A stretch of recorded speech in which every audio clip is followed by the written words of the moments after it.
Pledge allegiance to the flag of the United States of America and to the republic for which it stands, one nation, under God, indivisible, with liberty and justice for all. Okay, we will begin our agenda tonight with public comment. Public comment is an opportunity for the board to receive public statements on items not listed on the meeting agenda for possible board action. If you have a point of view for the specific agenda items, I'll ask you to hold your comment until that particular agenda item. Public comment time is not intended to raise an issue unique to a particular student, staff member, or an administrator. Rather, it is your time to provide your insights on issues more generally and of a wider concern. As a general rule, the board will not respond to public comment. I ask you to begin your comments by clearly stating your name and your attendance area. Please limit your comments to 2 minutes. We will be using a timer, and the board neither endorses nor censors any opinions expressed during public comment. Please keep your comments civil and respectful and avoid personal attacks on others.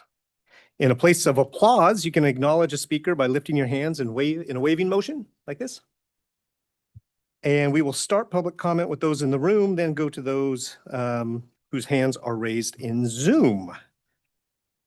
So let's start here. And if I mispronounce your name, please correct me. Okay. So we will start with Patricia Mathis.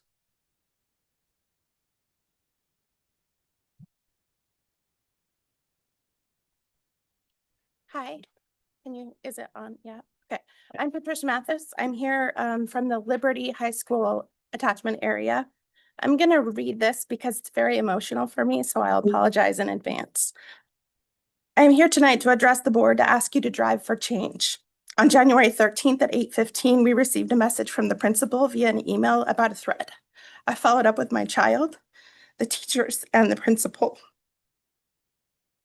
Issaquah School District didn't call law enforcement Tuesday. Parents did. We love these kids.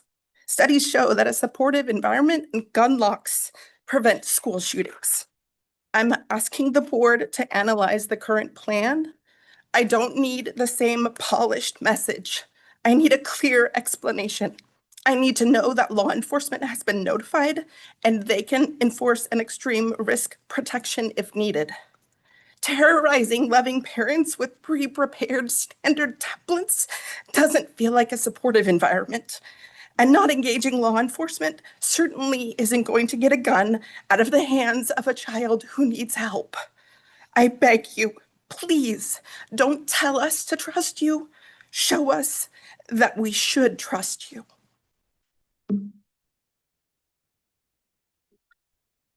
Thank you. Next up is Vale Crane.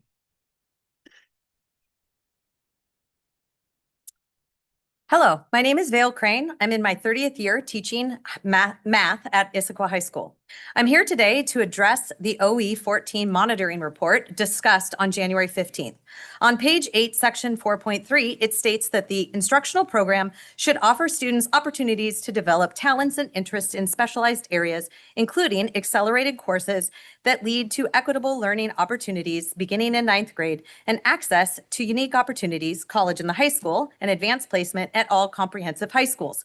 This was interpreted to mean that all progressions for mathematics and sequences in English include for the comprehensive high schools AP courses. The OE 14 report specifically cited that the addition of AP pre-calculus at Issaquah High School this year was evidence of progress. I'd also like to paraphrase a board member who said, "It is about the students, not the adults." With that in mind, it is inexcusable that AP pre-calculus has been removed from Issaquah High School, which is clearly the desire of many students, families, and the community. Data from IHS shows that fewer than 15 total students, which is less than 5% of our pre-calculus enrollment, chose to pursue CHS credit through Bellevue College, while 119 students have signed up for AP pre-calculus exam, which is 45% of our pre-calculus enrollment. Curricular decisions should be made by the experts in the field, yet professional teaching staff at any high school were not involved in the decision to convert all on-level pre-calculus to college in the high school. The IHS math department this fall brought to the district a proposal to bring back regular pre-calculus. We were told that was not an option. why aren't the staff that are teaching CHS or AP Pre-Calculus being asked about removing the option for students? Why haven't educators of CHS been asked by leadership if it's feasible to merge AP Pre-Calculus content? If it was asked, our staff would explain that the pacing and breadth of content covered by CHS leaves no room for adjustments. Please reconsider your directive. Thank you. Next is Leah Caperlis. I'm sorry. Couldn't read your name. Good evening. My name is Leah Karpenko. This year I have the opportunity to teach the new offering of on-level Algebra 2 at Issaquah High School. I have formerly taught Algebra 2 before the change in offerings happened this year. Reflecting on my experiences, I'm deeply concerned with the district's unilateral decision to only offer CHS pre-calculus at IHS. This will result in a bottleneck of students who wish to study calculus deeply and those who just need pre-calculus on their transcript to be competitive for their desired college. Prior to the school year, teaching Algebra 2 is always a challenge due to the diverse range of students' abilities and post-secondary plans. Classes had a mixture of students grades 9th through 11th, and they sometimes included 8th graders and seniors in the same classroom too. Imagine trying to bridge a gap of 5 grade levels in the same classroom, all while teaching a jam-packed pacing of Common Core standards.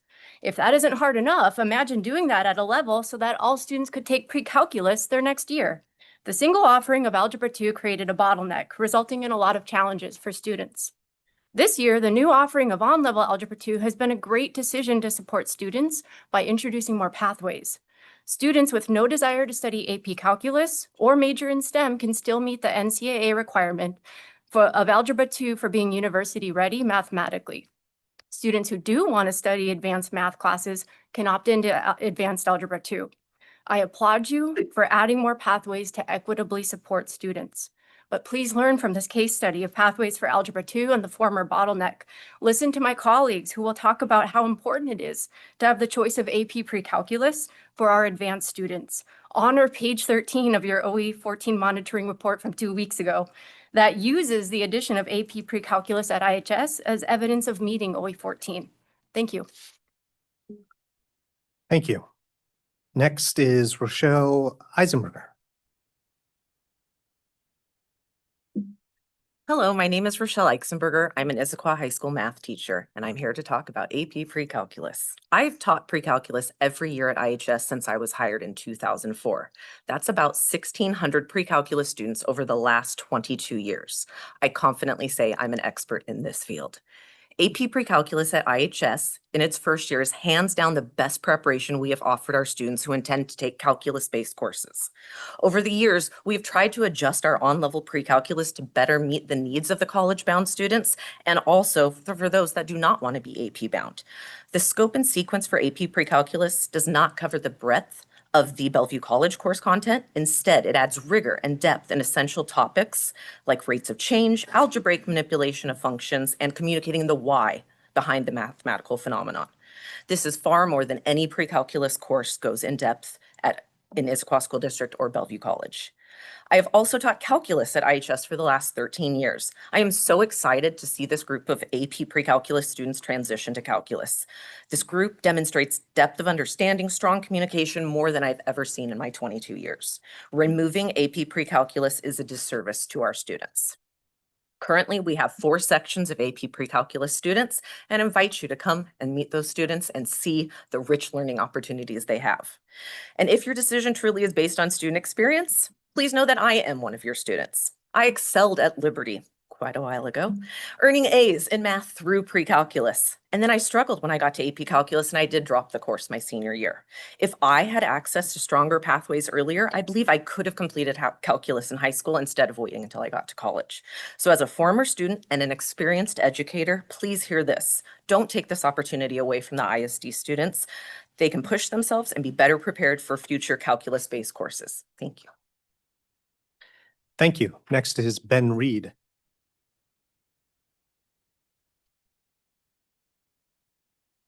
Hi, Ben Reed, Math Department, Issaquah High School. I have 23 years of classroom experience and have taught nearly every level of mathematics at IHS. Thank you for the opportunity to speak. I'm here tonight to advocate for students and equitable access to college preparation. I urge the board members to reconsider the decision to eliminate AP Pre-Calculus. This decision was made in the name of equity and alignment, but denying opportunities to students who are well prepared to rise to that challenge does not create equity. It creates barriers. Equity means we provide clear pathways and robust supports, enabling all of our students to pursue their goals. Staff were notified of this change after the course proposal deadline. We had no recourse to adjust course offerings. We appealed to the district and asked for an additional offering, and we were told there was no such avenue because the decision originated from this board. Skyline has IB math pathways that serve the same purpose as AP Pre-Calculus, which we cannot offer at Liberty and IHS. Eliminating AP Pre-Calculus leaves us with one pre-calculus option. This year, the district recognized the various abilities of students. Eliminating AP Pre-Calculus contradicts that approach, and it restricts student choice, and it weakens student preparedness for calculus-based coursework. You are taking away the preferred option to earn college credit from what is likely 45% of our pre-calculus enrollment next year. If your decisions are about serving students and not the agenda of certain adults, members of this board included, then IHS students have made their need and desire for this course unmistakably clear. The solution is simple and equitable. Offer AP Pre-Calculus at our comprehensive high schools, let student enrollment determine demand, and task leadership with allocating resources to meet needs. More broadly, please stop removing valuable learning opportunities from our students under the guise of equity. Equity and uniformity are not the same. Thank you. Thank you. Next is Lauren Bartholomew.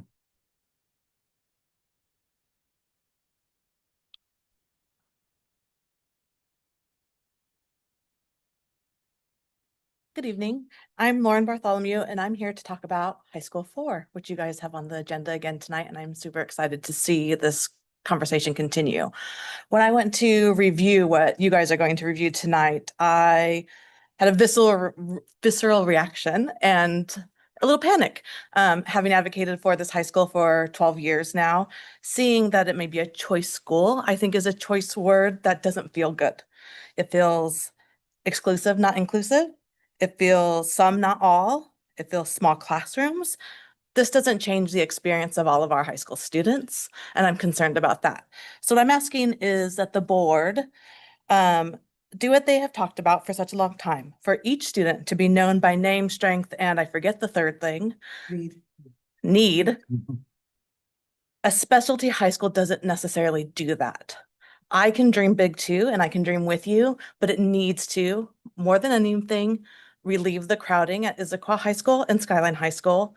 And if the expectation is that it's a 1 teacher to 30 teacher ratio at those high schools, it should be the same at this high school. That those experiences should be the same, regardless of programming. Thank you. Thank you. Next up is Ion Thaker and Ayush.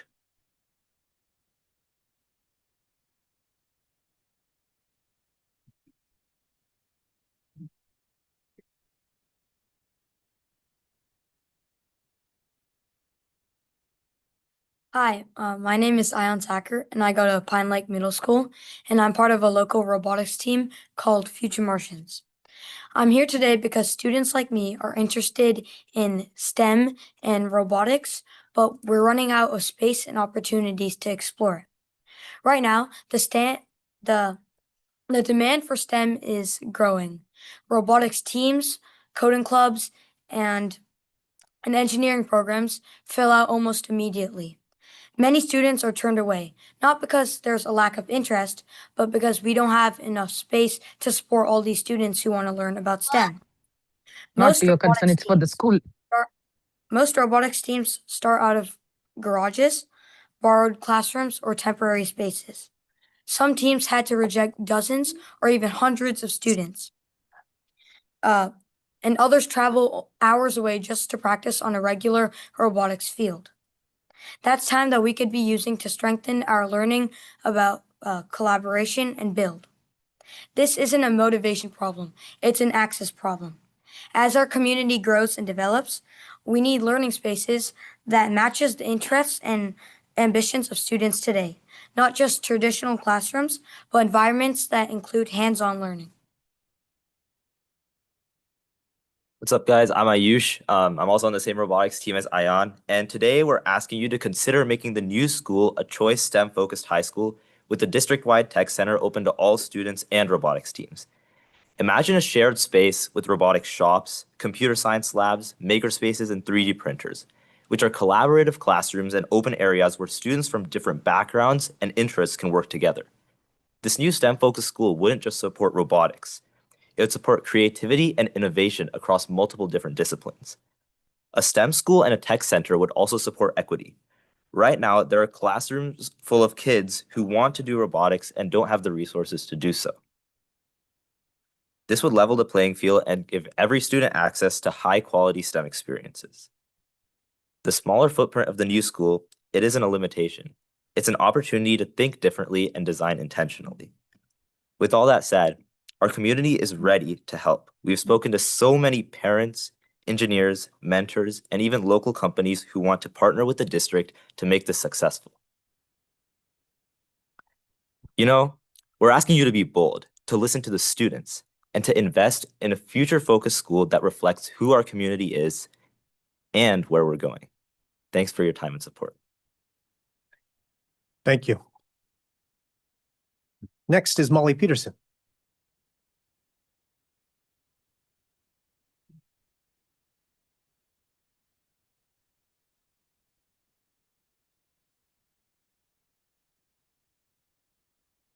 Good evening. I'm Molly Peterson, Skyline High School Humanities Department co-chair. I'm here to object to the conditions that the school board has placed on the manner in which the superintendent and the district interprets OE 14, which mandates AP courses at Skyline High School.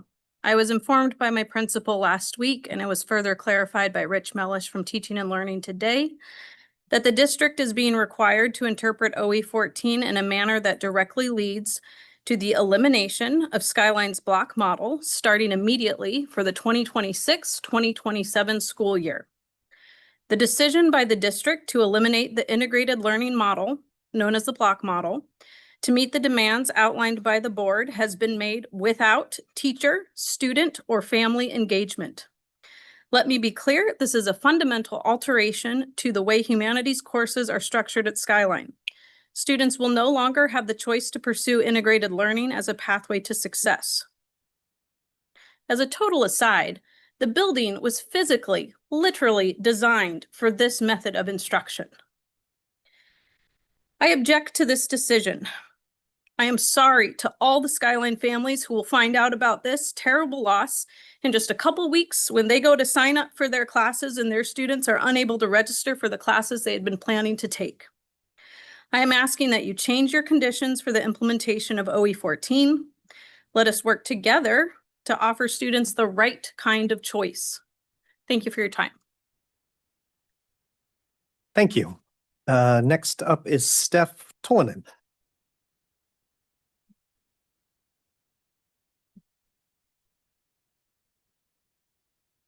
Good evening. Thank you for the opportunity to speak. My name is Steph Tolanen. I'm a National Board Certified Educator at Maywood with 25 years experience as a classroom teacher and 5 as a para. My daughters also attend Maywood and Liberty. My professional background has shaped my understanding of how systems must function to protect those who are most vulnerable. I'm here because I believe in this district's commitment to safe, respectful, equitable, and inclusive learning environments for all students and staff. District Regulation 3207 prohibits harassment, intimidation, bullying, and retaliation. Regulation 3210 requires prompt and effective action when discrimination may create a hostile environment. These are not optional ideals, they are board-adopted commitments.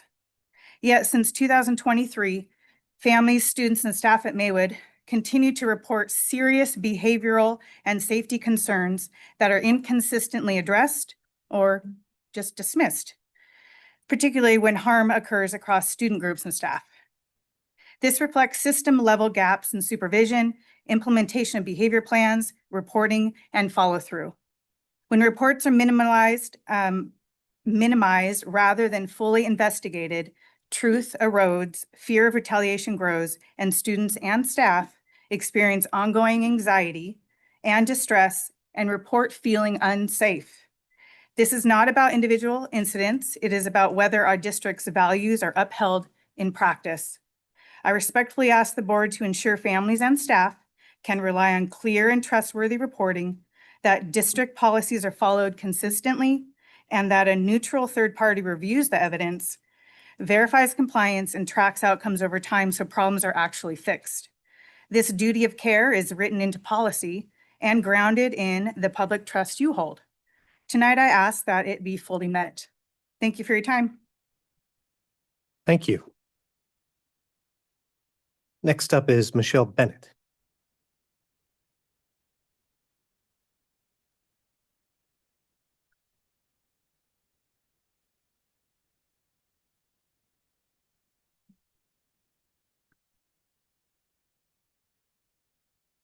Greetings.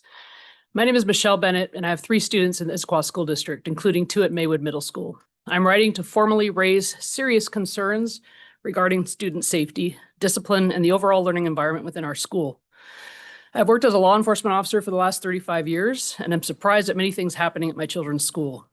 Students are being placed in an environment that is increasingly unsafe, both physically and emotionally. Ongoing security concerns, a lack of adequate supervision, and repeated failures to intervene have contributed to escalating incidents that were predictable and preventable. This represents a clear breakdown in the school's duty of care and reflects negligent oversight that can no longer be ignored. Discipline and accountability have eroded significantly, inconsistent enforcement of policies, a lack of meaningful consequences, and zero follow-through have created a culture where misconduct is tolerated rather than corrected. This breakdown in discipline has fostered a climate of impunity, undermining both student safety and the integrity of the learning environment. Bullying and harassment are ongoing and pervasive. Reports of chronic bullying, intimidation, and targeted peer-to-peer aggression have gone unaddressed, creating a hostile environment for affected students. There are growing concerns about retaliation, which further discourages reporting and allows harmful behavior to continue unchecked. These failures disproportionately impact marginalized students and contribute to an uninclusive school environment. Many students no longer feel a sense of belonging, trust is eroded, and the environment has become emotionally unsafe. This is a systemic issue, not a series of isolated incidents. The mental health impact on students is profound. Anxiety, fear, and emotional distress are becoming normalized, and students in crisis are not receiving adequate trauma-informed support. Student well-being is being actively compromised. This board has a responsibility to act. What is needed now is transparent communication, immediate corrective action, and a data-driven response that includes both short and long-term solutions. Oversight, monitoring, and measurable outcomes must be implemented to ensure accountability and restore trust. Our children are entitled to learn in an environment where they are protected, supported, and able to thrive. At present, that standard is not being met. Thank you. Thank you. Next is Jeannie Walford.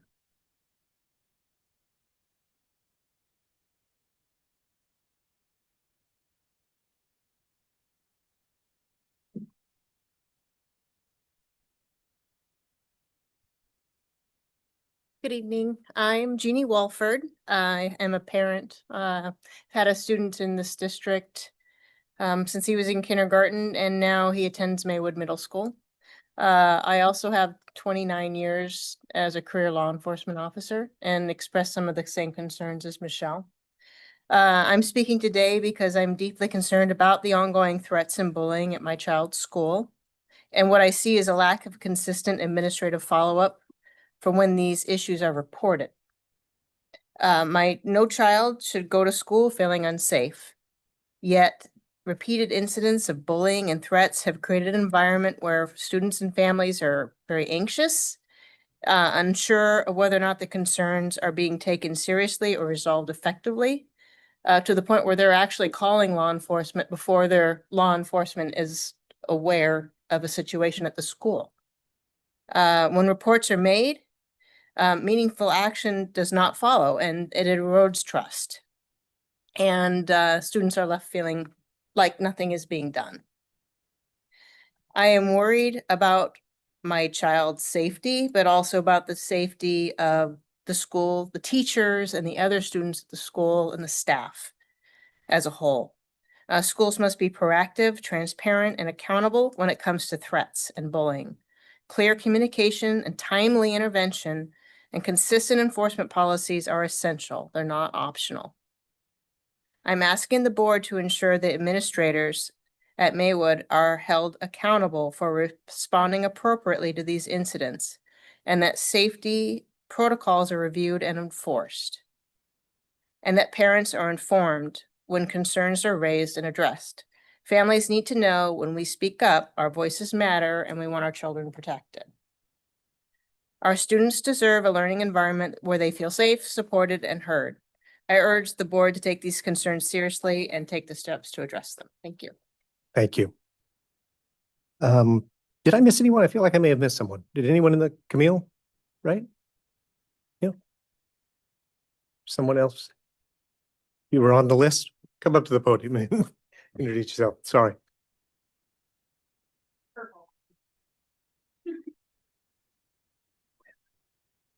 Good evening, and thank you for the opportunity to speak here this evening. My name is Julie Hartel, and I have been teaching high school math in the state of Washington for 35 years, and the last 8 being at Issaquah High School. You earlier heard statements, statistics, and logic from my colleagues, so I would like to leave you with a few final thoughts. If district and board decisions are to be data-driven, it is incomprehensible that the board's directive is to prohibit IHS from offering AP pre-calculus. The reason given to the IHS math department was that it would be unfair for Issaquah High School to offer the course when Skyline could not, particularly since offerings are meant to reflect student choice. However, the 3 high schools already differ significantly in their math offerings. Skyline is allowed to offer 2 additional pre-calculus courses, SL Math 1 and Pre-HL Math, while IHS is being restricted to a single CHS, college and the high school, pre-calculus option. This means Skyline students will have 3 pre-calculus options next year, while IHS students will only have 1. How is that equitable or fair? So I am left with these unanswered questions. Why the district decision was made without input from students or the community? Why the district decision was made without input from the staff teaching these courses and supporting the students? Why the district decision was made without supporting data that indicates only 5% of pre-calculus students want college in the high school, whereas 45% of pre-calculus students want an AP option? Why the decision contradicts the monitoring report delivered only 2 weeks ago, listing AP Pre-Calculus as a class planned and launched this year, along with AP Music Theory and AP African American Studies. And why, most importantly, this decision limits students' opportunities, thereby eliminating the preferred course option for IHS students who will take pre-calculus next year. Thank you very much. Thank you. Camille Ray, are you in the room? Yes, okay, thank you. Sorry, I missed you on the list. Good evening, Camille Wright. I'm here as a middle school teacher at Maywood Middle School to talk about what is happening in our school. We're hearing about and seeing more fights, more bullying, more unsafe situations, and many of them are predictable and preventable. There is not enough supervision, and when problems happen, students and staff are not consistently protected. We're being asked to teach and learn in a hostile environment that is physically and emotionally unsafe. Harassment, intimidation, and peer-to-peer aggression are ongoing. Students report what is happening, but it often goes unaddressed.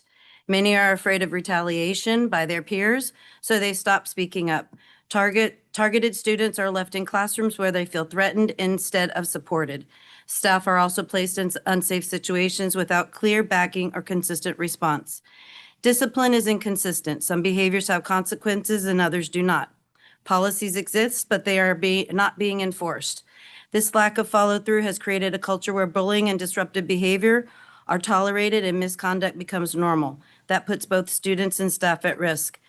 This is taking a serious toll on mental health. I see anxiety, fear, and emotional distress in students, and I see burnout and frustration in staff.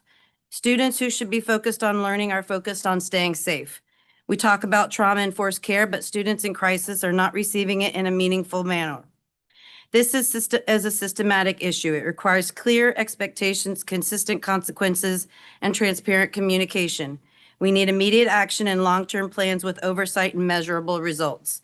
This board has a duty of care to both students and staff. Right now, that duty is not being met. Our school deserves safe classrooms, consistent discipline, and a climate where people feel protected and supported. Thank you for listening. Thank you. Is there anyone else in the room that wanted to give public comment that did not sign up? Please, yeah, introduce yourself at the podium.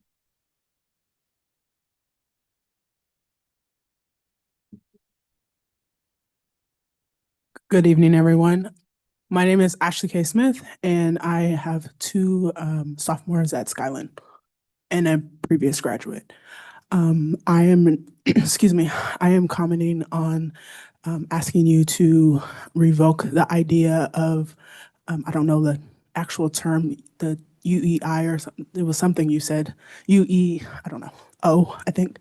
But to overturn that, my daughter currently is in the block honors class, and she is thriving. She absolutely loves being in that class, and being able to navigate the conversation between English and history is so important to her. And so I don't know other students' experiences. I know my daughter's, and she has A's in both those classes, and not only because she has A's, but the way that she shows up at home in those conversations that we're having about the things that they're learning in class. And then on the flip side, my son is in the individual class, I don't know what it's called, the unblocked class, and he is struggling in English as it relates to his history. Not struggling as in like he has F's or anything, he has a B, but he is missing the importance of that conversation between English and like history and how important it is in our society. So I'm asking you to undo that decision that you made without community and parent support and teachers and students.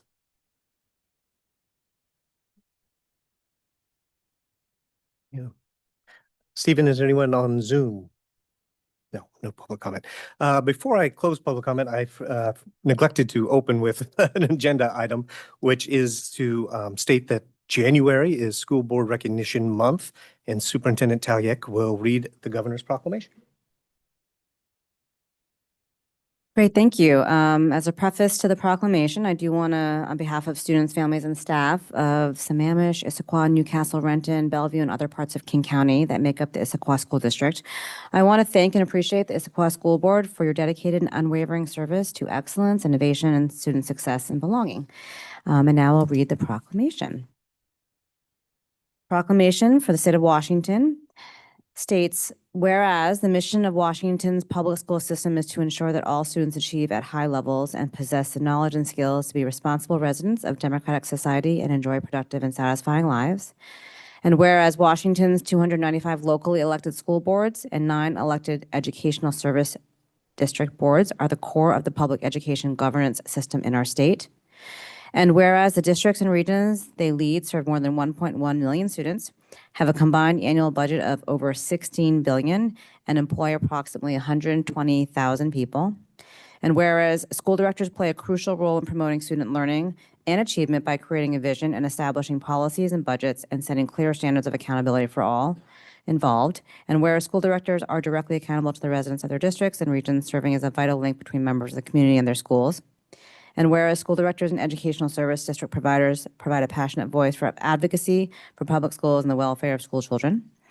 And whereas, as it is appropriate to recognize school directors as outstanding public servants and champions of public education, now therefore, Bob Ferguson, Governor of the State of Washington, does hereby proclaim January 2026 as School Board Recognition Month in Washington and encourages all people in the state to join him in this special observance. In honor of your service, you have care packages that were carefully crafted and assembled. I thank our team, especially Nancy Francis, for that support and providing you with a special recognition to brighten up your day and to continue to bring light into your life for doing the hard work of serving as a public servant and as a school board director. So thank you, and I will wave my hands in appreciation for you all. Thank you, Superintendent. Appreciate that. Okay, we will close public comment at this point, and we will now move on to the next item on our agenda, which is the approval of the consent agenda. The consent agenda is a meeting management tool whereby the board is able to pass multiple items with one motion. The consent agenda items have been reviewed by the board prior to the meeting. Any board member may remove an item from the consent agenda and place it on the regular agenda for discussion. Do I have a motion? I move the consent agenda be approved as presented. And I second. It has been moved and seconded to approve the consent agenda as presented. All in favor, please say aye. Aye. Aye. Any opposed, say nay. The consent agenda passes. Next up is the establishment of the regular agenda. Superintendent, are there any changes to the regular agenda? There are no changes to the cadence and the topics on the agenda, but I do want to note that in this morning, before 10 o'clock in the morning, we updated the presentation on the capital projects update this morning with a revised detail regarding the window of time for which the hearing examiner in the city of Issaquah would be reviewing an appeal process. And the window closes next Friday instead of tomorrow. So that's the detail that was updated. Okay, great. Next up is a report out on the day of on the Hill. Members of the school board and ISD administrators and our student representatives attended the Issaquah School District's Day on the Hill in Olympia at the state legislature on January 27th, which was Wednesday, right?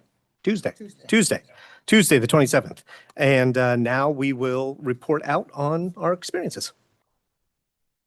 Do students perhaps want to start? Somebody? Live? Yeah, so it was really an incredible opportunity for us students. We got to specifically talk to legislators about concerns in our district, and we specifically talked about special education, transportation, as well as other concerns that we have and that our community has. The conversations were very beneficial, and we had a lot of really good discussions with our legislators to understand exactly what's happening. So that was an incredible opportunity for us. Yes, Rex.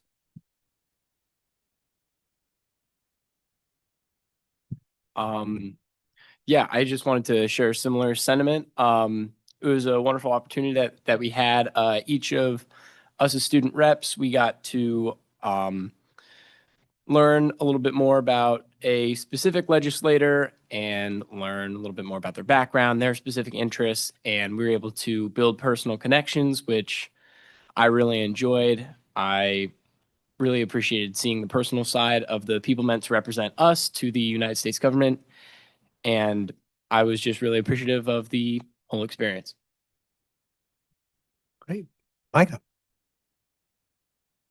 Yeah, I had a great time at Day on the Hill. It was awesome getting to learn what it was like to go and talk to these legislators and get to express our point of views on different concerns that the board had on different subjects for our district. It was really great to be able to talk to them face to face and make it less scary to talk to people who are in charge in our government and get to get to actually use our voices in those places. It was really nice, and I thought that was really great of an experience to have, especially in high school. Anyone else? Oh, Milo. Yes. I mean, I think everybody kind of hit it on the head. But it was really amazing to be able to go down to our state capitol and talk to 7 of our legislators. It was super fantastic. And we got to talk to them about our specific district issues, which are, I mean, very relevant for us right now, like our transportation, our MSOC, our special education funding. So things that we're always working towards. And we got to read into some of the bills that are going through legislation right now. And I mean, us as students got to learn a little bit more about the legislative session, what goes into that, what our representatives do. And so it was definitely a fantastic experience. I mean, I think everybody should go to Olympia. That was great. My board colleagues have any? Yeah. Okay.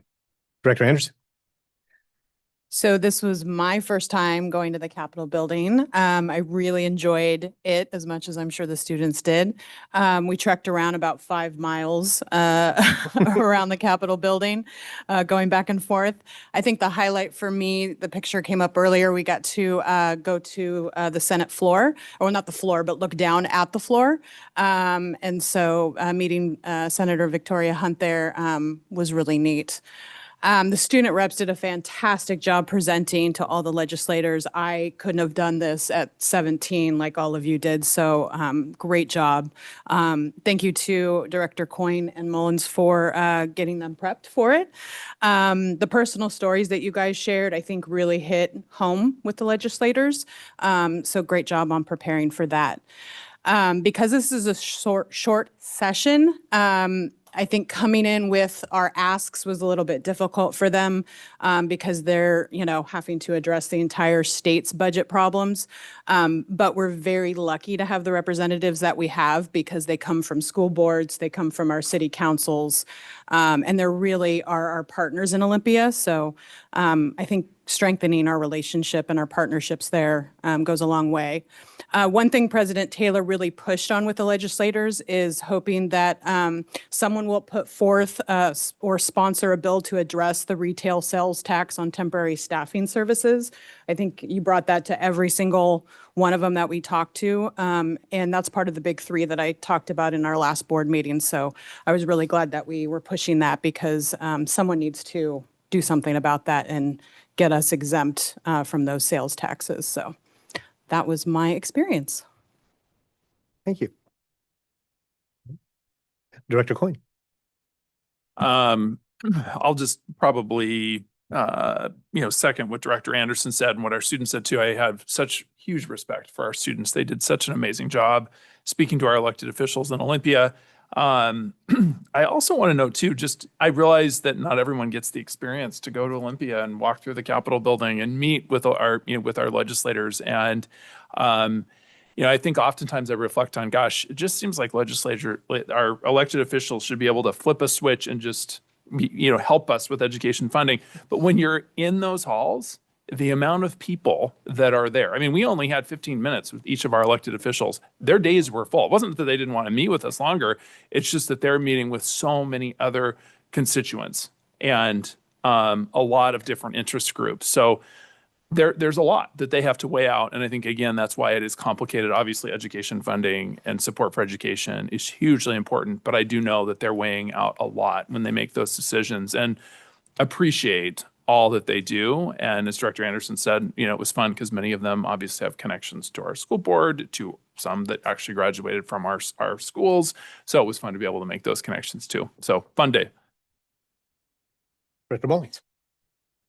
Maybe what I'll comment on is our final meeting of the day. So we did have the opportunity to close the day with Secretary Sen and talk about the joint responsibility, the joint accountabilities we have for Echo Glen and how we continue to look at the experience at Echo Glen, how we provide education in that at that location, how we make sure that all of our students are all of our students, and that takes a bit of a more complex partnership as it relates with the Department of, I'm always going to use the Chicago references, but Child and Family Services.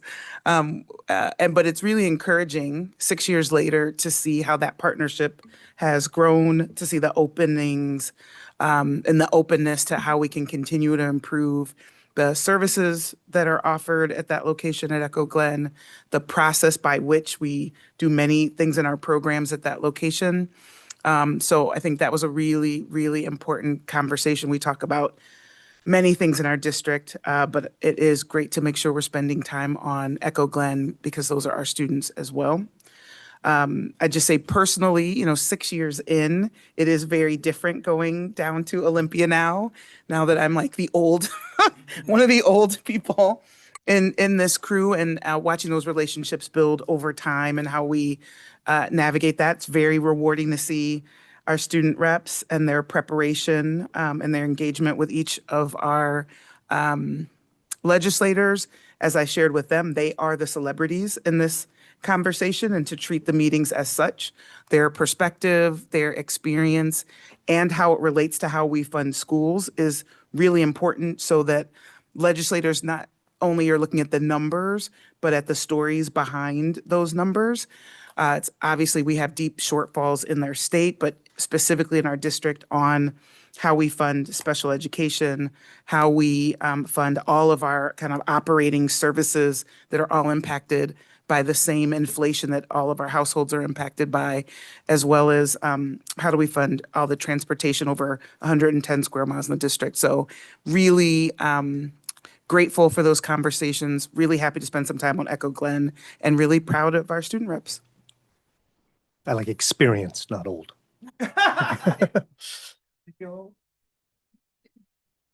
Okay, and just a few comments from myself.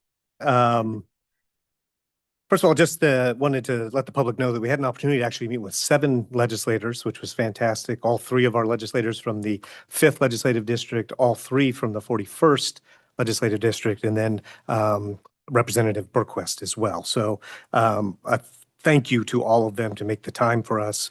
And I will say they were all very much engaged in our conversations, which was really great to see. And again, thankful for their time that they gave us. Also do want to say again how immensely proud I was of our student reps. You all gave very thoughtful comments to our legislators. And I will tell you what, that in each of the meetings, the legislators just primarily want to hear from you. So, and you did a really wonderful job of landing your points. So thank you for that. And then the last thing I would just say is that as a takeaway that I took from those discussions is that all of those legislators were very dedicated to education in our state and educational funding. And it's the first time I really heard, I think, across the board, a recognition that our funding system is broken and that there is a desire within the legislature now to try to find a fix. It's a long-term play. It's going to take a very long time to think about what a new methodology for funding might look like. And that, of course, will take a very long time for the legislature to work through. But it's on their radar. I think they understand the problems and are hopefully, once the budget issues with the state are resolved, they can pick that up and we'll get a fix. So, Superintendent Taoyet, did you have any comments? I just want to echo the deep appreciation and excitement I had in getting to witness the brilliance of our students during all the moments of the day, not just in the meetings, but also just in our dialogue at different moments throughout the day. And, you know, what's great too is that we have incredible legislators who have direct connection with the Issaquah School District, either as alum of our school district, current parents, other relatives that attend our schools, or have alumni now of our schools. And I think that deep connection and experience personally and directly with our school system and individual schools really gives that extra boost to the attention they pay to the students currently, and they have context for what you share. And it does help and aid in them being able to formulate helpful policy and legislation that does directly have an impact on our students, but also can benefit the students across the state of Washington because they have to take both hats. So appreciate the board for their leadership in that, your leadership in that, and also appreciate Martin Turney and Marcel Hauser for also joining in the day to provide support and content support as needed. So thank you. Great. Any other comments? Okay. We will move on to our next agenda item, which is the work study recap. The board had an opportunity to meet this afternoon with the ISD administrators to discuss our results 2 academics report and the data sets that support them.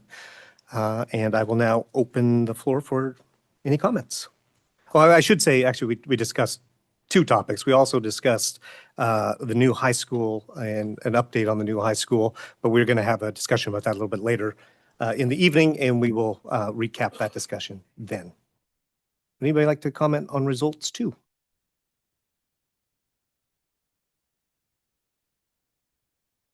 Director Mullings. Yeah, so, you know, work study time is always a good one so we can have deeper conversations, have a bit more opportunity to have a bit of a back and forth and to hone in on ideas or concepts or things we're looking for. I think particularly as we onboard new board members, it's helpful to have work studies to give us a little bit more time to go through, either the policies more in depth or in preparation for monitoring reports. One of the things I think I want to comment on, just because of some of how public comment has worked tonight. I don't normally do this, but it is really important to note that all of our monitoring reports are a year in arrears. So they are comments on a year ago, not on the current school year. I know that can be confusing. It still confuses me when I want to talk about what is happening right now. And the monitoring reports are about a historical view. That aside, I think our opportunity this evening was really, as we look at those monitoring reports, they can be very lengthy, they can be very data heavy. Last work study, we talked a bit more about what we wanted to see going forward, particularly in the results monitoring, because it is the culmination of, are we doing the mission of the school district? Are we making progress in general with and for our students and staff? And so I think our opportunity tonight was, how do we start to talk about what we can step away from? How can we exit it? All work takes, all analysis takes work. It all takes proofreading, it all takes time, it all takes new data sources.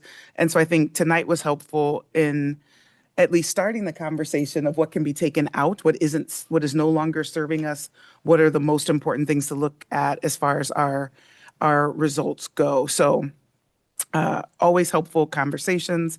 And again, monitoring is about a year ago. Thank you.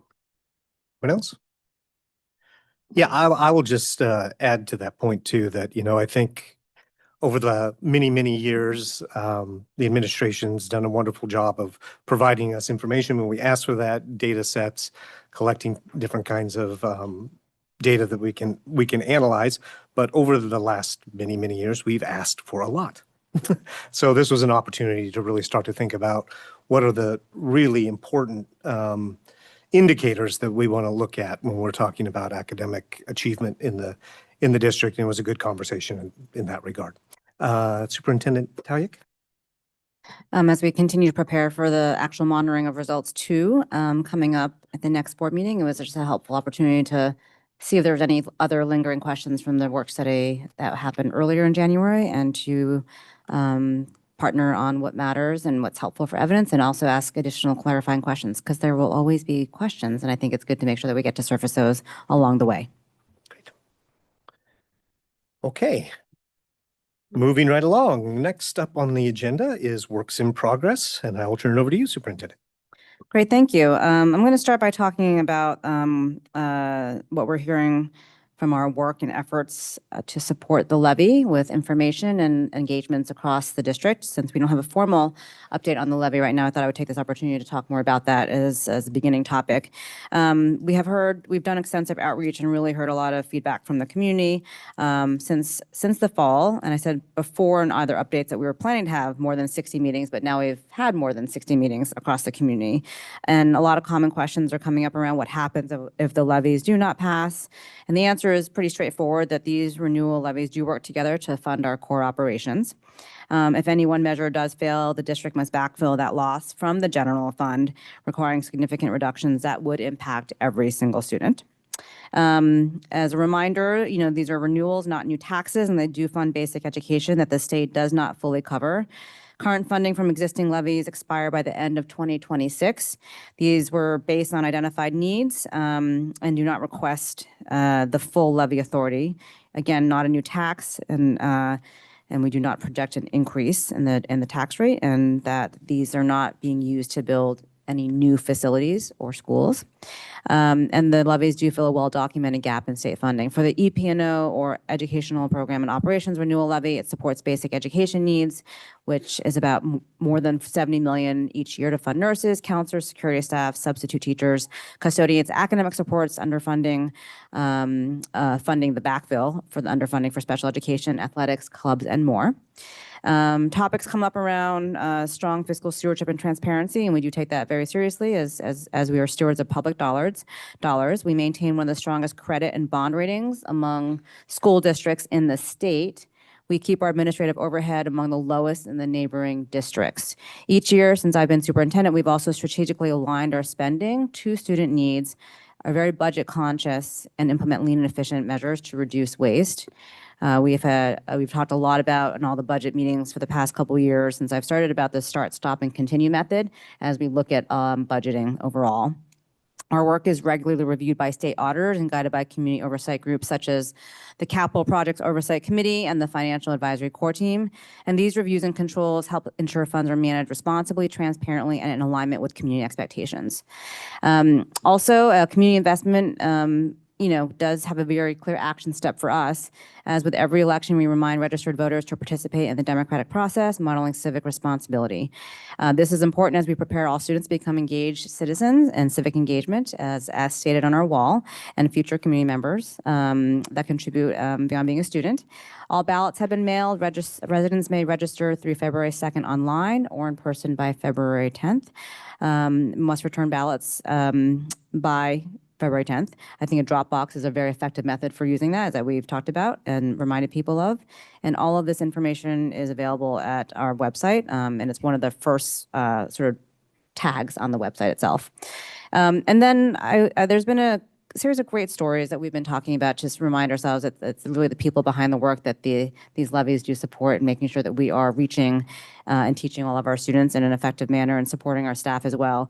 And so there have been lots of different videos and pieces that have been pushed out. One of my favorites is about Dusty. If you haven't seen this one yet, Dusty at one point in his career had served at Issaquah Valley Elementary and now is serving at Gibson Neck as a custodial staff member and team member. And I do see him from time to time when I visit there. He's always proudly wearing the different gear that reflect the educational model of Gibson Neck. And he talks a lot about how a student that he had known at IVE came up to him and remembered him when they arrived at Gibson Neck. And so those kinds of heartfelt stories about the long-term impact and relationships that all adults in our system have and hold with our students is such a powerful reminder every day of what we do. So I wanted to just call attention to a lot of that work, and thank you to our team members who are willing to share those stories in a heartfelt, authentic manner, and to our communications team for helping to capture those as well. The other big thing that's been happening since the last board meeting is that we had a professional development day this week for all of our teachers. So people must know that their students did not have a school day. Students know they did not have a school day on Monday. And that we are, grounded and certainly thinking through all the things that we can focus on as we bring people together for that very important professional learning day.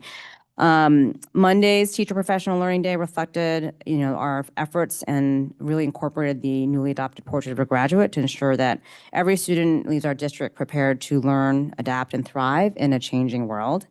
Elementary educators engaged in focused learning on benchmark literacy curriculum implementation, strengthening literacy instructional practices across classrooms. I was able to partake and witness a professional learning opportunity at Briarwood Elementary School where the focus was on you can develop fluency that's portable and that can be taught in lots of different ways, both for numeracy and literacy. And that debrief and that conference opportunity with students to have reflection about their partnership and work together on teams and in the classroom is a huge component of being self-aware. And that opportunity to discourse is no longer just an optional kind of component in the lesson, but actually mandatory as we think about developing the kinds of collaboration, critical thinking, and self-awareness that will help bolster students' confidence and competence as they move through the educational system at such an early age. At the secondary level, teachers and administrators participated in AI literacy professional learning experience focused on digital citizenship, artificial intelligence, and the implications of AI for assessment, curriculum, and instruction. The morning began with a keynote learning by Dr. Tara Natras, Innovation Strategist for Education at Lenovo, and that was followed by breakout sessions facilitated by 18 industry experts representing 9 different career clusters. And each of those industry experts were able to talk about how AI is being used in their respective industries and how technology-related, but also other durable skills will be needed to be successful and also entry into the workforce. And it was great to hear. I heard from someone who works in the sales industry and how much, AI is and technology use is changing sales. But there were representatives from Blue Origin and other industries as well and other companies. So that was fantastic. And then our teams continue to work collaboratively on school improvement in the afternoons, talked about how their work and reviewing of data, especially using our Power BI data tools to analyze student progress and examine effectiveness of instruction and to adjust plans to meet the needs of all learners. One exception is that Issaquah High staff participated in a differentiated school-specific day of learning, building on insights from the XQ Student Journeys workshop last spring. And they spent time thinking about the question of how can we transform Issaquah High School so all students graduate college and career ready. They reviewed data, they talked about root causes. What was great is that many of our staff members facilitated a lot of those small group conversations. And then at the end, there was a pitch. So if the topic was how do we improve student engagement? And by the way, there were 18 students also present as part of this day who gave up their day not being in school to be in school to learn and discuss alongside our teachers, which was amazing. But I heard some amazing pitches on how might we think about improving student engagement. And that was pitched by students and staff in partnership together. So they have a list of lots of ideas that were co-designed during that day, and they'll talk through what's immediate and easy to implement and what's also longer term and of interest and worth the effort to pursue. That's great. And then a couple other notes just to highlight across the system, which I think is always fun to just share a little bit of a snippet of what's happening in other spaces. Gibson Neck remains a leader in contributing and growing to understand what competency-based learning is. And they're actually hosting a competency-based learning in action, which is co-hosted also with the Mastery Transcript Consortium. It's a deep dive into student-centered learning. It's a one-day experience, and there's information about that on the various websites for other professional educators and leaders to be able to partake in and learn from. And then some exciting news from our food services team. They continue to be pioneers in trying new items on the menu and that are aligned with our strategic plan in creating spaces and environments where all students feel affirmed in their identity and a sense of belonging. And personally, I believe food is always a great way to do this. This week, Bell's Thai chicken curry was served at all secondary schools for the first time. That was on Tuesday. And then I'm very excited about this because I've had a preview taste of this, which is Lorna's Indian Dal will debut on the secondary menu on Tuesday, February 24th. Students, are you taking note? Because these are very exciting things as well. Tuesdays. Then the third recipe in the series, which is a Japanese chicken and vegetable gyoza soup, which was inspired by student voice at Liberty High School, will appear on the secondary menu for the first time on Tuesday, January 24th. That's in the past. Will appear for the first time on Tuesday, March 24th. And each dish will be offered a second time before the end of the school year to further gauge popularity. And we are continuing to think about how we consider globally inspired dishes for our menu. And our food services team has also been recognized by OSPI for their trailblazing work and really thinking through how to continue to evolve the offerings that meet family and student interests and identity. So those are just some highlights, which I thought that was a fun one to share with the group. Thank you, Superintendent. Next up on our agenda is update on the new high school. As I mentioned earlier, we did have an opportunity and work study for the board to meet with ISD administrators and discuss the new high school. And we will provide a recap of that discussion. But I believe first we are going to have a short presentation from ISD staff. Great, thank you. I'm actually going to kick us off on this one. So we are excited to, well, actually, let me ask our team members to introduce themselves and then I'll kick off so you can state your name and your role. Hi, I'm Julia Bamba, principal on special assignment. Hi, good evening. Jacqueline Downey, assistant superintendent, schools and academics. Great, and Sherry Cox is listed here, but was unable to attend the meeting tonight. So it'll be the three of us that are sharing information for you this evening. First and foremost, this next high school is a solution to overcrowding. And we also believe it can serve as a model for the future and help our students be future ready.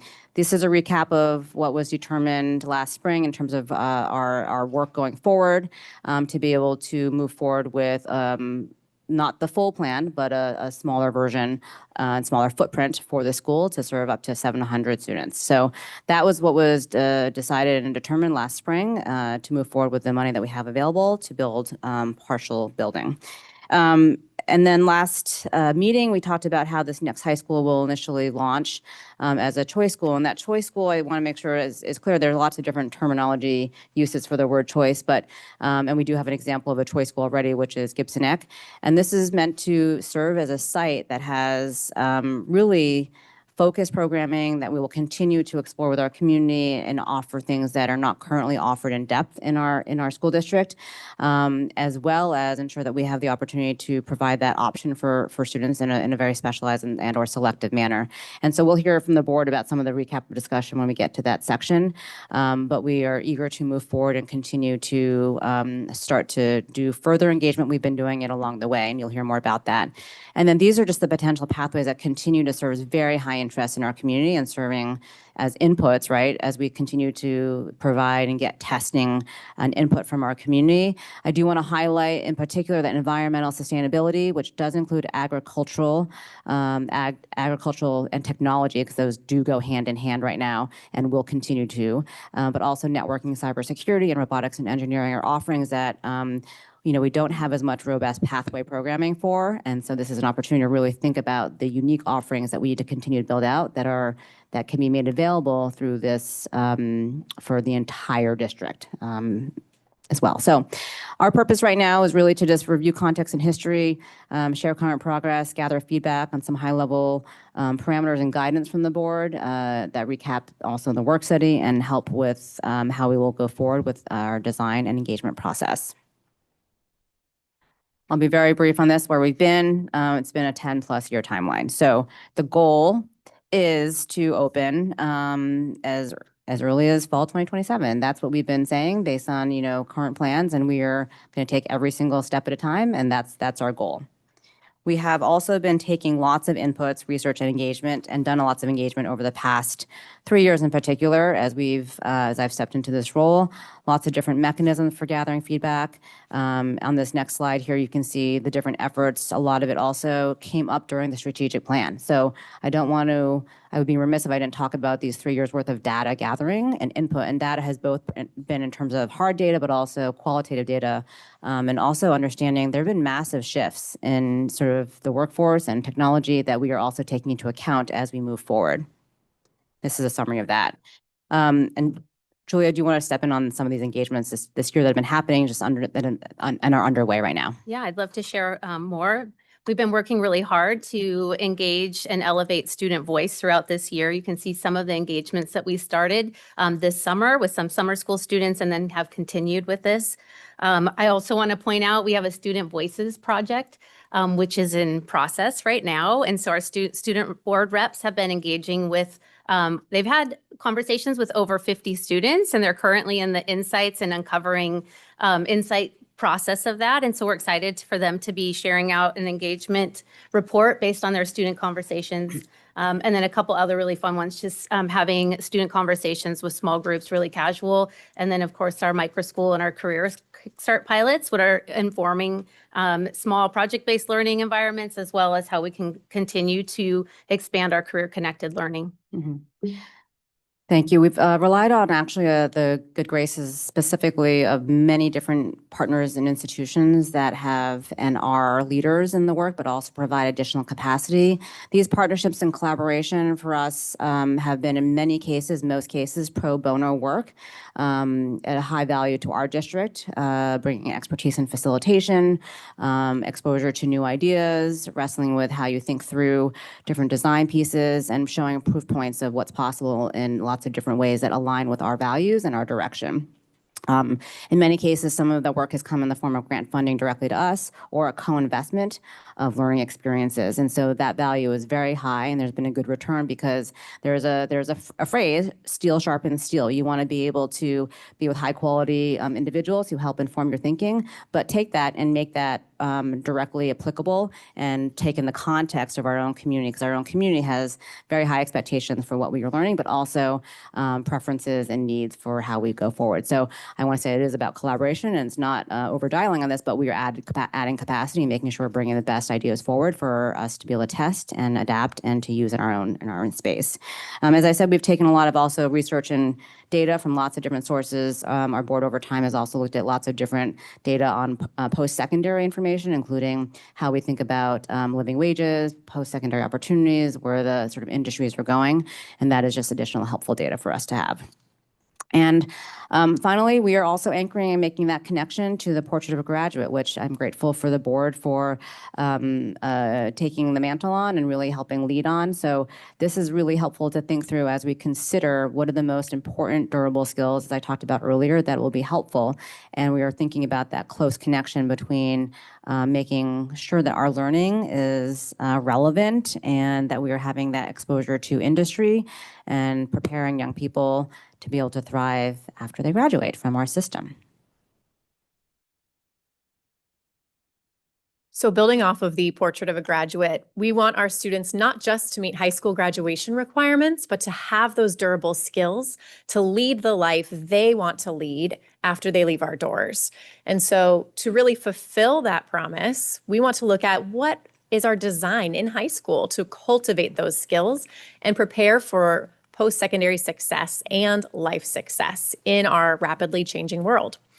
So we've taken the feedback from all of these different sources, the focus groups with students, the last 2 years, the strategic plan development, as Superintendent Taoyik said. And we've heard very clearly from our students consistently that they are looking for learning that is collaborative and relevant and inspiring. This could look like hands-on learning that's project-based, where they get to be creative and think critically about real-world problems. And they want to be known and supported and really known as people, preparing them and having educators prepare them for their future. I'm going to turn it over to Julia, who's going to share even more of those deeper insights from our students and what they're looking for in their school experience. Okay, thank you. So what are our students here saying to us, and what are they sharing through all of these engagement efforts through conversations or design sprints across a few of our high schools? I see our future Martians out there. Maybe we should have an engagement session with you guys as well soon. So feel free to give me an invitation.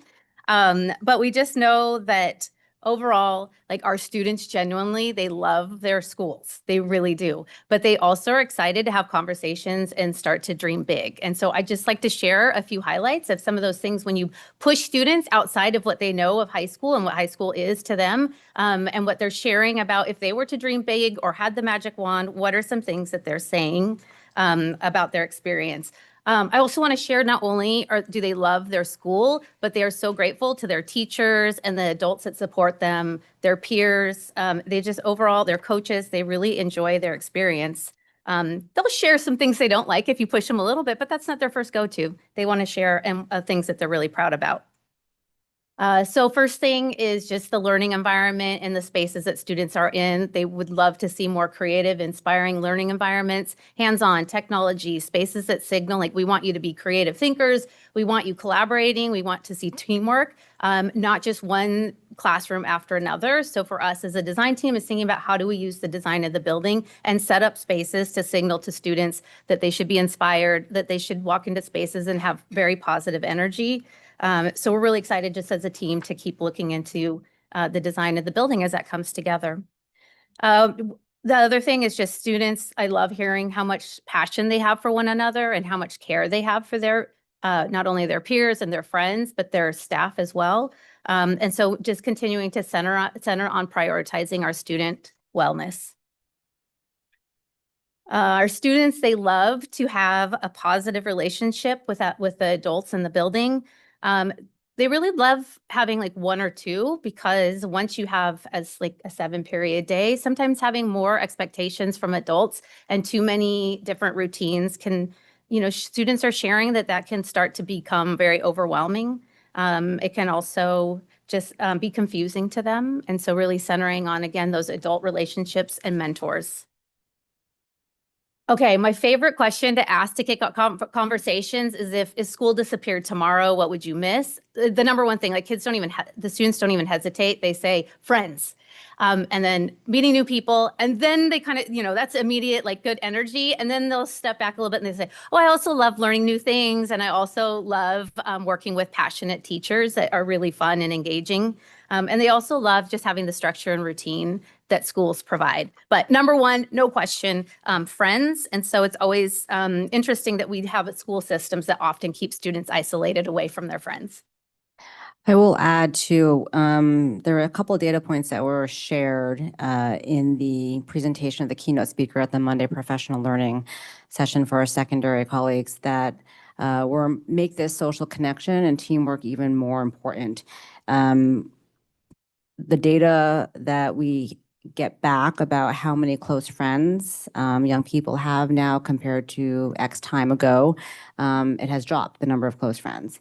The number of minutes that our young people between the ages of 15 and 24 spending time daily with their friends has also dropped by a significant amount. So when we think about when we utilize and have technology right at our fingertips to be able to do and accomplish lots of things, what is the impact on that for our ability to make that human connection? So I think there's an important aspect of that this is surfacing that also has implications for how many opportunities our young people get to be able to be in discourse with each other, which is why that point I made earlier around students at the elementary school being able to debrief together after a team or collaborative project is no longer optional. It's mandatory in terms of how we prepare young people to have that kind of conversation. So I'm heartened by all of this as well, because when we think about the uses of even AI, last year alone, some of the top reasons for using and going to AI included for research, generating ideas, and therapy and companionship.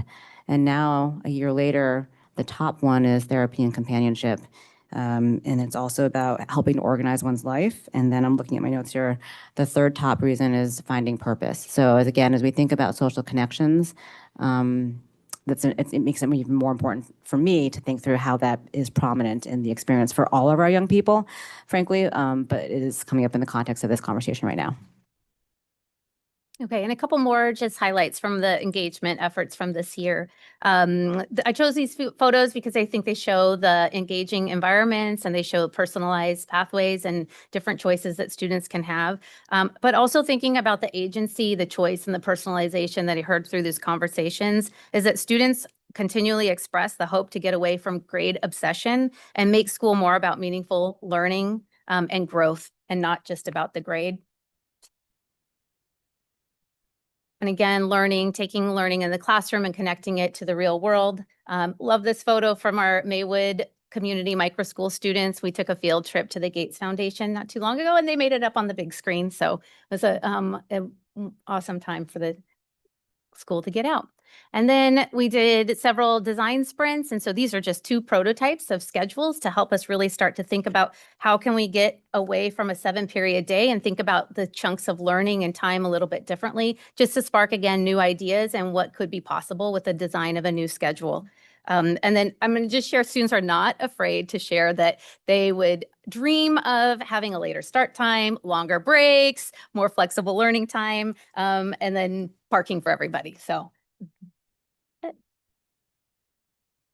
Great. Just to highlight where we are now, some of these points we talked about earlier, but the goal will be to have a core team for planning selected at some point this spring, which is consistent with how we've launched other schools and learning sites in the past.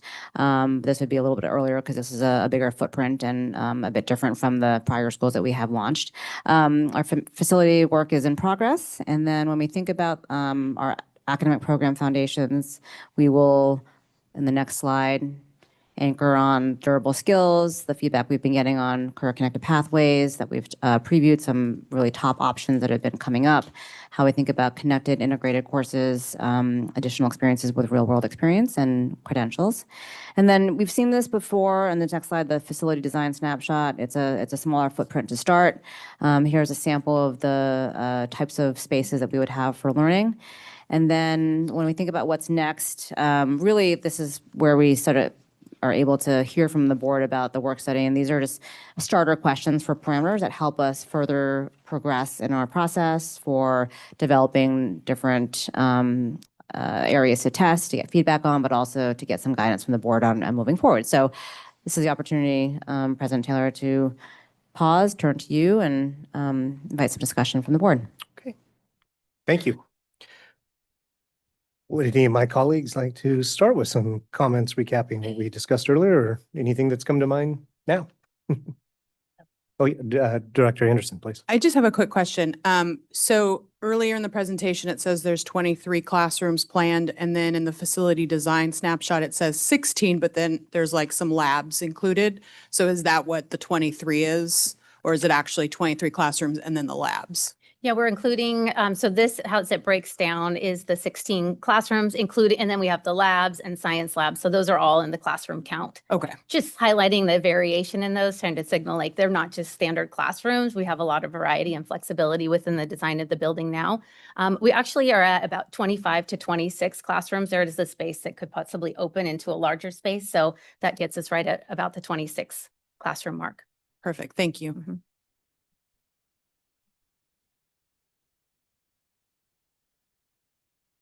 Anyone? Director Gallinger. Oh, sorry. So I'm really excited for the opportunity for us to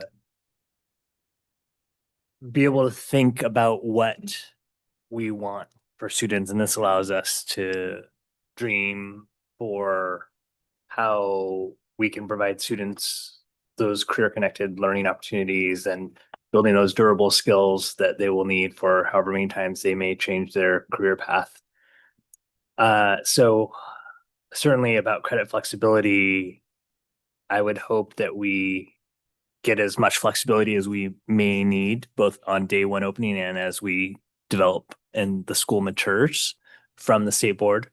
I hope the state board has gotten confidence in our district for all the work that you led for mastery-based learning. That is what is Gibson Eck and is wildly successful, both locally and nationally. So I am curious about how part-time and full-time options look and how that nests within our high school ecosystem, I'll say. And I think for me, I would love for this to be a school that, or a place of learning that layers onto what our high schools currently offer. But for us to focus on pathways that we don't have. I think when you go to slide 22, I'm excited to see a schedule like this where you blend together learning and you block things together that make sense, which just as an aside, in case anyone's wondering, we have, as a board, no impact on whether a school is blocked or unblocked from a schedule standpoint. And I know personally for me, the more we can integrate learning, the better. The thought of having like a isolated, like focus, like January term or something, I love that you're thinking like differently about how we spend 180 days. And I'd rather us look at like, how can we maximize 180 days of learning, not seat time and like these distinct classes or credits. So this is what really excites me. And I want to do whatever we can from a policy standpoint to help with the state board part. So there aren't barriers to flexibility and innovation. So I'll just start there. And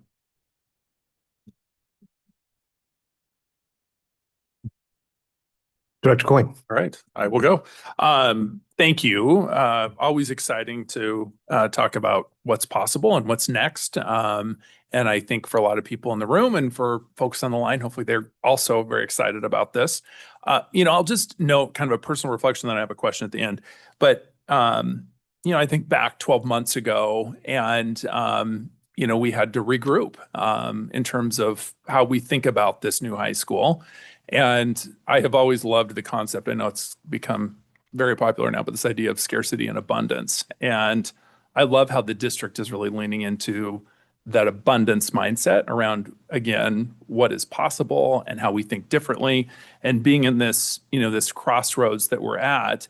And I would ask our community, I'd ask our educators to also think about that too, that, this is going to give us significant opportunity. And in our last board meeting, I mentioned that so often there's two themes that I hear probably the most from members of the community is choice, but access to some of our best programming across our district. I hear this time and time again. And I think what this ultimately does is it's going to give us that opportunity, and it's going to give us an opportunity to really showcase those programs. And I would ask members of the community, and particularly to our educators, that help us, those wonderful programs that we have across our district, help us to elevate those. So this is just a call to action, I guess I would say. This gives us that significant opportunity. It gives us this opportunity, not only with this specific school site, but it gives us the ability to move kids, through this learning center or whatever it ends up becoming. And it frees up space at Skyline. It frees up space at Issaquah High. It frees up space at Liberty. And I want us to think big. I want us to think about staying in this abundance mindset. I know sometimes it's hard, but would ask folks to think about how exciting this is and consider this a call to action. Again, educators, I'm asking you to think about that too, but members of the community, we want your ideas and your thoughts on this. And this leads me to my question. I know, Julia, you mentioned kind of earlier, obviously already having conversations with students, members of the community.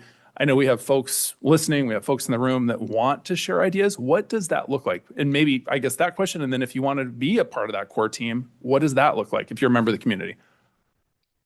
I'll just jump ahead a couple slides so you can see a quick overview of the design phase process that's coming up.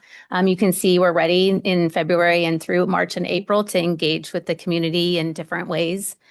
Core team applications would open up in the spring, and we'd work to get more information out about the details for that. And then again, working with the core team on more detailed planning, so we're ready to open in 2027. A few examples of some community engagement that might happen over the next couple months. We're working through those right now. But I do want to highlight that CTE is hosting a nationally recognized film called Multiple Choice. Look in the bulletins and school bulletins coming out over the next few weeks, and you can find a way to sign up to attend that event or show up at Issaquah High School on February 26th at 6:30 in the high school theater. And there will also be a tour of our CTE spaces there and some different engagement efforts with the students. We also do community design sprints. We've done these recently with students and administrators. 2 years ago, we did those with community members at each of the 3 comprehensive high schools. And then engaging with students again, just some prototypes, an example, our schedule, a pathway, and then really going through a process with students so they can provide feedback on prototypes, not a full school design, but small aspects of that so we can start to gather more detailed information and then design from there. If this is wonderful, if they have current feedback, what would be the channel, or should they wait on it until the website's live, or what would that look That's like? what I was just going to say. Yeah. We're working on getting the website Yeah. probably before the end of February. So we'll be able to have access for how to provide information then. Perfect. Mhm. Great. Thanks. Thank you. Yep. Director Mullins. Thank you. So I'll do a little bit of look back to the work study, I guess. And the question, I think, in this board guidance slide that we were looking at was really, in looking at the material to date and how we're going forward, what were some of the things that jumped out to us initially? And so for me, I would just share what I shared during that session, which is I had an immediate reaction to the selection of the word choice, a choice school. And that reaction, I think, is because I want to make sure in how we move forward, we are, because we have the luxury, frankly, to do this time, that we are a bit unbound by what that means. So choice, I think people have some initial assignments of what that could mean. For me, I probably will from now on use the term magnet. I think choice in Issaquah and our surrounding schools has some very specific applications and deployments, some of which I maybe am not excited about reproducing. What magnet says for me is that we have the opportunity to look at how we leverage the space, the lovely flexibility of space, the innovation of the space, to really act out what is the spirit of OA 14, which is what we did, what we were talking about last week, which is about our instructional program, the value that the board has, which is it should be about exploration, acceleration, as well as remediation, all at the same time. And so I think the opportunity we have with opening up a new campus, a new learning site, a new magnet school, is first and foremost for me about solving what I think is one of our paramount blockers to doing that, which is being over capacity at the other high schools. So first and foremost, I want to make sure that we are driving toward maximum utilization. I know I keep making that number higher. I don't know if Tom is someplace of what that number could be. But that first and foremost, it is about programming and an approach that maximizes that location, because then our opportunity is provide all of those opportunities you list and throughout our system. So that is first and foremost what's really important to me, is about capacity and capacity building across the district. I think as we look at the flexibility of program, I love what's in the design, which is about creative spaces, flexible spaces, the ability to use the footprint we have in a much more modern way to facilitate different types of learning. And again, I just want to make sure we are not solely looking at the list of potential pathways as at that location only, that it should be about how do we open up those pathways to all of the students across the district, wherever they may be housed, and by making capacity, building capacity across the system by opening up a new campus, that we're able to do that. I would also just say that when you show your example schedule, what I hope people take away is what is critically important to me, and I believe critically important to my board peers, if we talked about it, is creating more opportunities for interesting instructional delivery, not less. And so there is at no point in any time that I know as a board member, I would have made an instruction on changing or restricting an instructional program. And that any way in which we lessen choice in that would be deeply against my desires as an individual board member and anything I've ever heard for this board. So I just ask, as we may see challenges as we move forward in innovating on our system, in modernizing our approaches, we are going to see implementation challenges. We're going to see maybe communication hiccups. But my hope is that what we can stay grounded in is that the opportunity is more choice, more interesting combinations of how we provide academic opportunities to our students, not less. And in those cases where there are less, those are things we have to revisit because that is antithetical to what I think we're trying to do here. So super excited about the new school. Again, first and foremost, it is about building capacity in the entire system, offering multiple pathways across all of our buildings, and then putting in the support structures, transportation, et cetera, in order to facilitate ubiquitous access across the district.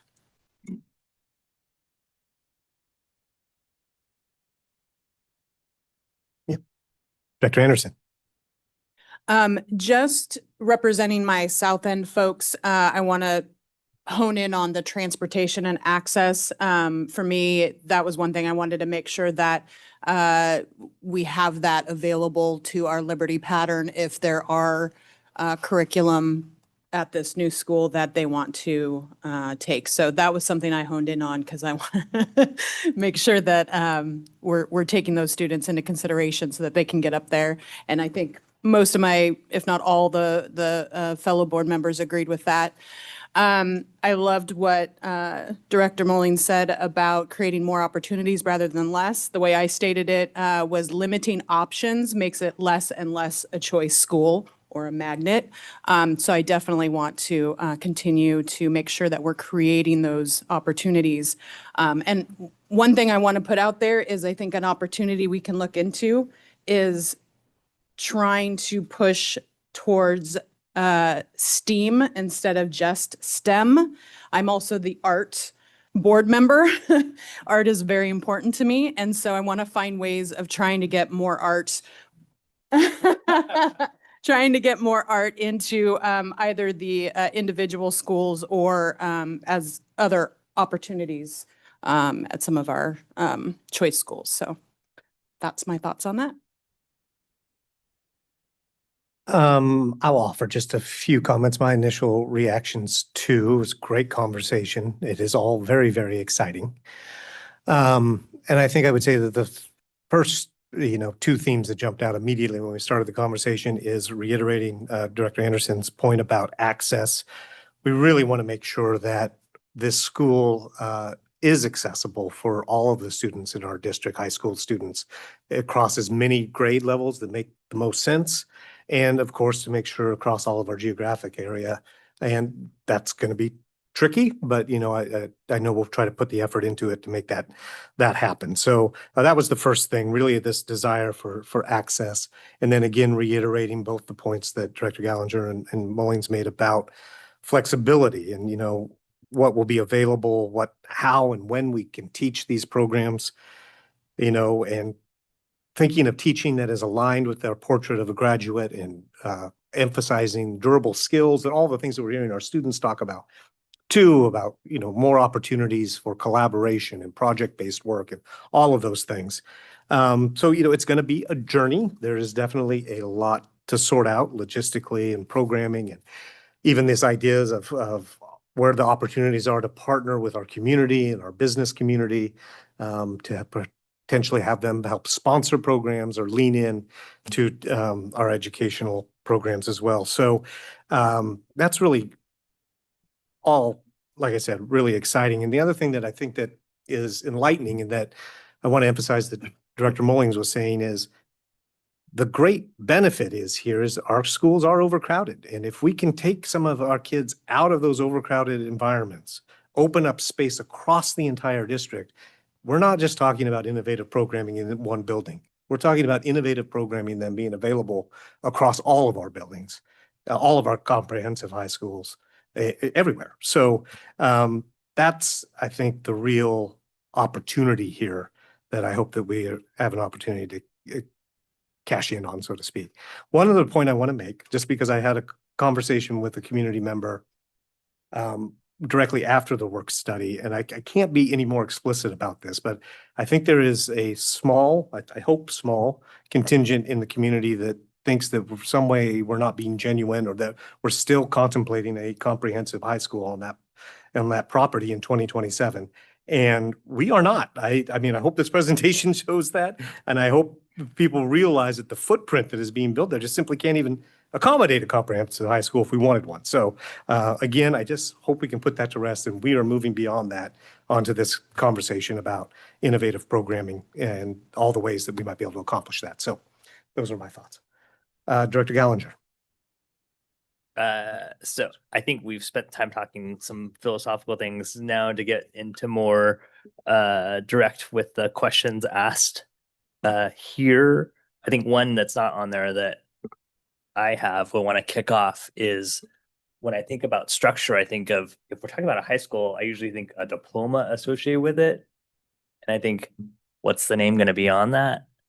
And so for me, my preference would be, at least early on, and I could be convinced, I don't feel super strongly about this, that this is some sort of a learning center place for people to go, rather than like, hey, this is like a comprehensive high school or a mini high school or something like that, because I want this to be open to all of our students across the district. And so I think my desire would be that students go in 9th grade to their feeder pattern high school and then have the opportunity to enter in as 10th, 11th, and 12th graders because they're choosing a particular pathway there. At the same time, so meaning like, okay, so I would see their diploma being whichever high school their feeder pattern is associated with. But at the same time, while I think that I want us to launch by offering pathways that we don't have currently robustly, like robotics and engineering, as well as cybersecurity and network, I'm very sensitive to what Director Anderson said, and I don't want to be so focused that it's to the exclusion of the humanities. So I want our students to be able to graduate and be educated no matter where they are, with a robust education that would include the humanities. And we want it not to be so narrowly focused that they would not have the education that we would want for all of our students in our district. So, especially since you've heard this board have so many conversations about what sort of baseline core curriculum and pathways academically we want for our students, I would want to make sure that it does offer those same things that you've heard us talk about too much. I'll respond to that. I think that's a very valid question as it relates to how we might think about where your home tie is, right? And it could that as we work through and test out some of those concepts, that it could be maybe both and or either or, right? And that's to be determined, I think, by some other pieces that we fall into place as these fall into place as we march through time in this process. So noted about the question around whether or not this is a learning site that students would go to and then be able to receive the kinds of additional offerings at a feeder pattern school for arts and the other opportunities, or if this maybe starts one way and then becomes something else in the future. There could be lots of different options, but I'd rather think about where as we continue to go forward, what the goal is that we want this ultimate school to be, and then we can start to backwards map for that with some staging. But a good topic that we will put forward as our next question for future discussion. Ava, you had a comment.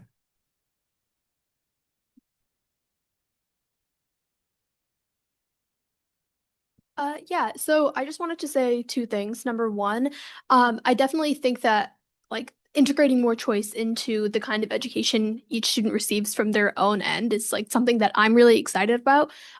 Primarily because I've always thought about how we have IB and we have AP, but like we don't get to make that decision as of right now as students. The one thing that I would think about though is if we have our students attending their feeder pattern school for their freshman year and then needing to transfer out of it as a sophomore in order to kind of get a more specialized education or get a more get an education that aligns with their interests more, that also means that we're kind of separating them from the friends and the relationships that tend to form as freshmen, especially when there's so many new students in a school. And I know that you guys were also talking about the importance of those relationships to students. And so I just want to make sure that in the process of creating choice or the magnet school, we're not also upending some of the parts of our schools that are already so valued by students. Rex. I just wanted to first say, it's a great presentation. It answered a lot of questions that I had a few months back about how the new high school would function. I have one question that I think should be added to this list, and it pertains to the continuation of our student representative program, as I hope it continues to go into the 2027-2028 school year. Would we be adding 2 new student reps with the addition of the new high school? To be determined. Very good question, though. Director Coyne. I just have a quick comment, actually, and more so for the community and ask for them. So the pathway sponsors and partnerships, which is interesting as we think about this school, and for members of our community, obviously this is going to that potentially look very different than it does at our 3 comprehensive high schools or Gibson Eck. And I would just ask again through the website that'll be available very soon, because February is upon us very this weekend. If you have ideas, late. Oh, well, late February, true. Well, it'll be soon be within the same month. But if you have ideas, because I find that fascinating, but I would love to hear more from the community on those connections, because we would be leaning in on our community members to open those doors for us. And I think this is fascinating to think about this, and other districts are doing it. I know you've shared ideas, across the state. So I guess as a board member, would love to hear from the community on that idea and what doors they could potentially open for us as a district. Laya. Again, yeah, thank you. Like everyone said, that was a great presentation and I love everything. So a couple things. One, regarding if it should be a full-time or a part-time school. I was wondering if you maybe have any idea what it might look like if it was a part-time school, because I'm sort of having kind of difficulty thinking about what that would look like and what that would be. I can give two examples of what we have in place and have. We have part-time Running Start students. There's also a WANIC program where students can attend for part-time part of their day. But I think exactly what you're bringing up is when we go through some more engagement with students and kind of wrestling with some of these ideas, that we can start to get a clearer idea of what could that look like if it was a possibility. Right. Okay. Thank you. It wouldn't be sad if that focused a shakeup in how our high schools currently work across the district. Director Mullings? So I would just say that my perspective on the opportunity for the site is maybe the polar opposite of Director Gallinger's, which is the fun of getting to do this work. And so for me, I think there's an opportunity for it to be its own home school. I think that would be the best case scenario. It's an opportunity to build its own unique community versus it feeling more temporary, passing through. I would also offer, it's funny because now I've been sitting here, what I offered in the work study is, and I've offered in the past, is having attended a magnet high school. I think there's a lot of value in creating a community with those from your broader ecosystem, not just the same students. I understand for some that's very important. I have my neighborhood friends, I have my neighborhood schools. I see a lot of incredible value in what I've seen for selective enrollment for magnet schools in the past. And I think there's a huge opportunity for us to explore what that looks like and think about what new and incredible opportunities to create new connections by bringing students from all across the district, and with that cross-sharing and cross-learning, and how you really drive innovation by mixing folks up. I also, as I was sitting here, realized that when I went to college, I also did what is an unusual college program. So I did a 2+2 program at Penn State. So at Penn State, they have satellite campuses all around the state of Pennsylvania. You can do a 2+2 program, which is your first 2 years, freshman and sophomore year, at one smaller campus before you matriculate to the larger main campus. And as people bring up again concerns about what does that friend group look like, those are people I have traveled with for, I won't mention how many years, for many, many years. And so I'm just going to keep offering that we believe the systems we have today in this district are systems we need to keep deploying. And I will continue to be the voice for saying, if we're really talking about innovation, that includes who is connecting with who, what the campus structure and community is structured to do, and to be tethered to a neighborhood high school configuration and say we're innovating, for me is like, it's not all that innovative. We know how to do neighborhood high schools. We know how to send, as you mentioned, we know how to do WANIC. We know how to do Bellevue College and Renton Technical College. And so I will continue to press us to say the model matters, the integration of students from across our district. I mean, if you were to check today, how many deep friendships do we have between students at one end of our district at Skyline and Liberty? I think you will start to see we have an opportunity to really change what that looks like and create a community of a new type of community.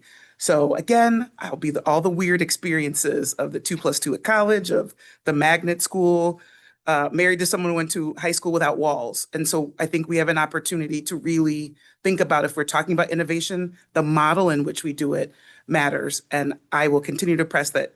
Yep, neighborhood schools are great and we've got them. What else do we add? Ella. And then, sorry, just one quick last question about the school potentially.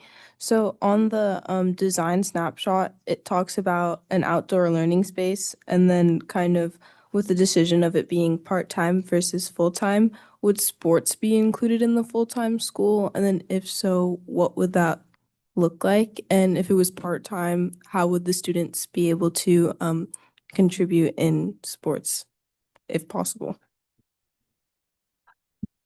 Currently, no, we are not planning on having sports at this high school, given that it's not a neighborhood school and it's much smaller in size.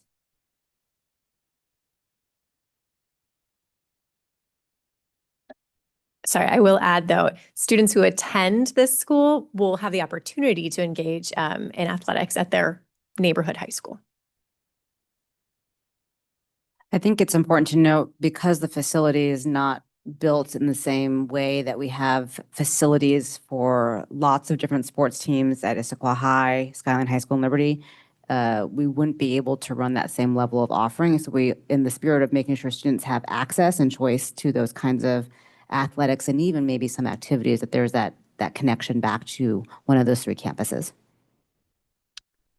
Yeah, but I just want to make sure we are not missing the point that we still schedule sports all across the district, and where there's facilities that can and should be used for any activity or any sport, where we, again, space is our limitation, that we should be using this space to do that. So I think the question you're asking is, will there be named mascotted teams to whatever this new school is? I would say not to begin with, but is there an opportunity to leverage space, fields, et cetera, to deal with the capacity challenges we have across multiple schools? I would say the answer is yes, or it has to be yes, because that's another one of our, again, thing one is the capacity. Director Coyne. And just to tack onto that too, when we think about our facility constraints right now, as Director Mulling says, this opens the door for more opportunity, for more facility space. I know we've heard a lot from robotics, they need more space. Again, this building opens us up for that, which is exciting. I'll just note too, I think with all of this conversation, there's so many things for us to discuss and to work out. And frankly, again, all of this is exciting. And a lot of what we've discussed today, I think we could figure out there's not one way or another way. There could be something in the middle that creates pathways where you have a learning center, but also maybe it becomes a high school, a full-time high school for some students. I think there's so many possibilities. And that's why I go back to my original comments. I want to make sure our community knows, lean into this. This is exciting. We want to hear from you. We want you to make connections for us, particularly as we think about pathway sponsors and partnerships. This just opens the door not only at this building, but again, at our three comprehensive high schools for additional space, programming, for innovation. Exciting. It's exciting times for our district. Any other comments before we move along on our agenda? Okay, thank you very much. Presentation. Okay, next up, we are going to have a capital projects update. And I believe here comes Mr. Yeah, we do have Tom Mullins and Martin Turney coming here to the podium. But as Tom makes his way and introduces himself officially to the board meeting, I want to thank Tom for his work and recognize that you might have seen a couple of retirements on the consent agenda. This is not Tom. Just to be clear, I'm not making some announcement about Tom because he was not on the agenda. I saw everyone perk up, just to be clear. But that there are two retirements in the capital projects team, and in particular, I want to start off by recognizing, I don't normally do this, but Royce Norigat has been with the district for over 40 years, and so you saw his name. And he started in the maintenance department as a carpenter in 1984, and then he moved to the capital projects department in 1989. So he has seen all of the life cycle of the growth, the footprint, all the buildings, the reimagining of buildings, the building of new buildings. And then I'd like to give opportunity for Tom and Martin to comment if you want to, but this is a a shakeup to the team. Yes, big loss. A lot of history there and knowledge. Royce likes to come in. His wife went through the district, and he's had the opportunity to tear down every one of the schools she went to and rebuild. And his two daughters went through the district, and he's remodeled or worked on every one of their schools. And so he's quite proud of that. So another retirement in the capital projects department is Debbie Rawson. And Debbie's been with the district a little over 10 years. She started out subbing at the schools and at the admin building, and she started with the capital projects department in 2015. She's worked hard for the capital projects department, ISD. Some of her favorite challenges were the large moves associated with the new schools. She was, as the construction specialist, she was involved in those. And she's been an integral part of the capital projects team in ISD and will be very missed. All right, capital projects update. Purpose, we're gonna do the final status update on the 2018 levy projects. We'll talk about the 22, briefly about the 22, update on the larger general fund projects, outline the status of active grant efforts, latest updates on the new high school, and a short preview on the upcoming capital projects oversight committee. 2018 final update. All of the 2018 levy projects are complete or substantially complete with the exception of Challenger and Newcastle Elementary Schools HVAC recommissioning.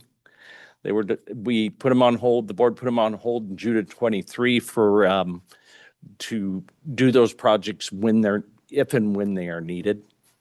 And a reserve has been set up to complete these two projects in the future should the need arise. 22, work related to all the 22 levy projects is continuing on an as-needed basis. And just a reminder, these will cover critical repair needs that arise between now and the end of the 4-year levy cycle, which ends in this year, 26. Oh, actually, 26, yes.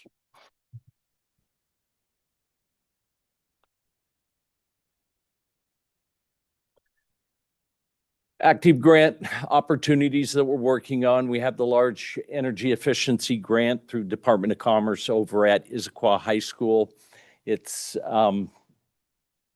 a project to recommission the building, bring the HVAC system, recommission the HVAC system, add some components to it that have will and already are saving lots of energy. And we had a small hiccup with a part that didn't arrive on time, and we're pushing it out till mid-February to finish, but it's not going to affect any of the funding or anything, just the date of completion. And the other one is the Department of Ecology Electric Bus and Infrastructure Grant. This will probably be the final update on that. The charging infrastructure is installed and in use. New high school update. Development Commission, City of Issaquah Development Commission approved unanimously the amendment, the major amendment in mid-November. There was an appeal filed by a community member. We are currently working through that appeal process. A decision by the hearings examiner as to whether the appeal is allowed to move forward is expected on Friday, February 6th. And we still have a target construction date, start date of March 1st of this year, and expected opening date remains August of 27. This is an updated schedule for the permitting process and start of construction. And just a note that the initial 61 days of that the appeal has added on to onto the project will not affect the start date or the opening of the school date. But if the appeal does move forward, that could affect the overall project schedule. Just keep in mind. Capital Projects Oversight Committee. We delayed the meeting in December and are having it on the new date is February 11th. It's there's going to be a presentation by the design build team on the new high school at Skanska, Building USA, and Bassetti, along with myself. We'll present information, just kind of because this is the first big meaty project for them to dig into. Go over the design build process, how the estimates were arrived at, and an overview of the actual project estimates so they can see that, and construction market update, as well as other general updates to the project. Any questions? Any questions from the board? Dr. Mullings. I have a couple, yeah. So on I guess I'll go back to the like the Issaquah High School, the energy efficiency. What is the current state of some of the, I guess, clean buildings items? Are they of expectations of us for that? I don't know how else to ask that question. So the district applied for exemptions. The first buildings that will come up for to meet the code were the buildings over 200,000 square feet, which are the 3 high schools. We got exemptions for those for 5 years. So Okay. that puts us out till June of 2030 or 2031. So we're good there. And the next dates will be basically our middle schools, 90,000 up to 200,000. We'll go through the same exemption process and request an exemption for those, and then follow through with the elementary schools until such a time we can gather funds in the future to make those improvements that will help us meet those clean energy performance standards. And to confirm, I looked this up for you, that it's 2031 for the high 2031, school good, yep. campuses. And the middle schools for 2027. These are upcoming deadlines, and then the elementary school is 2028. Yep, thank you. So looking at this item, the energy efficiency grant at Issaquah High School, is there any relationship between the two? Like, does this help us start to meet those requirements? Absolutely. The energy efficiency grant that was done at Issaquah High School would be the first step we would do at almost any one of the buildings. It would be recommissioning the building and repairing anything that needs to be repaired, tuning everything up, getting the system running the way it should be, was designed. Buildings tend over time to fall out of that ability to do that. And it's quite an operation to recommission a building. It's not something that can be done quickly or easily in its cost. So. Okay, I have one more, which is on the new high school. I understand we're saying you had built in time. But if we go beyond to the appeal, is there any buffer left between February 6th and when we start to push out the date? Yes, and my guess, I've talked to the contractor about this, and they're working through that schedule right now. But I'm guessing, if we could start mid-April, it's going to be a push because we really need that time in the summer when the weather is dry to get that site work done. Much past that, it starts costing us quite a bit of money to work during the winter on that. The earthwork done during the winter is a much more expensive effort. So it starts costing the project money. Great, thank you. Yeah, thank you. Anybody else? Thank you, Tom. Thank you to your staff for great work. Appreciate it. Yes.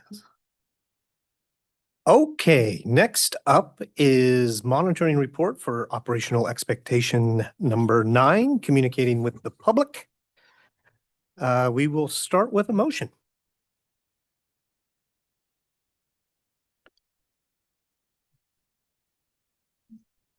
Next one. Which is coming imminently. Oh, maybe not. Maybe it's the other one. I no longer have network access, so we're just working on some stuff. Oh, hold on. Great. I move the board accept the monitoring report for operational expectation 9, communicating with the public, OE9 as presented. I second. Thank you. Okay, I think we will have a presentation from Mr. Sherwood. Great. And to start us off, I'll frame us up. Oh, did I? Okay. Okay. All right. Just a note about sort of this monitoring report and some of the process and some of the work here on this one. I think it's important to note that, again, as Director Mullings mentioned, that, and I still also have a similar challenge of looking back a year in arrears, especially once we turn the corner in the calendar year here. So this is for the work done in the 24 to 25 school year. And this is meant to reflect whether we have the monitoring report itself. The purpose of that is to show where we have evidence and examples that meet the board's operational expectations for me and therefore the district. And based on my interpretation, that includes, how that gets translated into how I and our team thinks about that work. As a note, the operational expectation 9, some short history is that this one has actually changed recently with the updates to the coherent governance model. And that was changed actually, I think, a little bit more substantially content-wise, and some of the sort of updating and tweaking to modernize language in July of 2024 officially was adopted, but was being presented throughout the spring of that 2024 timeline. And so this is actually the first monitoring year with the updated expectations that were set forth in that policy. I think there was originally just 3 points, but there's been expanded points here, which I think are very helpful. And so this is our first time kind of testing out what that evidence looks like and examples with the board. And it is our belief that we meet the expectations of this operational expectation without exception, and eager to hear that conversation as well. But I'm excited about this. And a note, this used to be called operational expectation or executive limitation 9, annual report to the public, but this has been shifted to communicating with the public. So there's been a shift there, even in that annual report 2 to communicating with. And so as we take the input and feedback and discussion from the board, we're eager to continue to obviously improve and make progress in that effort. So I'll turn it over to my colleague here, and you can introduce yourself officially. Sure. Thank you, Superintendent and Board. Mark Sherwood, the Executive Director of Communications. Good evening. I'm pleased to present the Issaquah School District's OE9 monitoring report for the 2024 school year. OE9, Communicating with the Public, is an annual operational expectation report that ensures our community is well informed about student performance, district programs, and our financial condition in a clear and accessible way. Based on the evidence, the district is in compliance with OE9. However, we remain focused on continuous improvement as conditions change and as we consider feedback from students, families, staff, the school board, and the communities we serve. In the first section, in 9.1, timely and strategic communication highlights how we intentionally share information with the community and seek meaningful feedback. In 2024-25, the district used a mix of traditional and digital channels to engage families on secondary innovation, equity-based budgeting, and our school construction bond measures. Surveys and advisory groups, including the Family Partnership and Language Access Groups, provided input that helped shape district decisions and supported community outreach. Family survey responses remain strong with over 8,500 respondents and consistently high ratings for district performance, school quality, and communication efforts. At the same time, feedback also highlighted areas for improvement, including opportunities to streamline messaging, increase clarity, and reach community members who may not regularly engage with the district communications.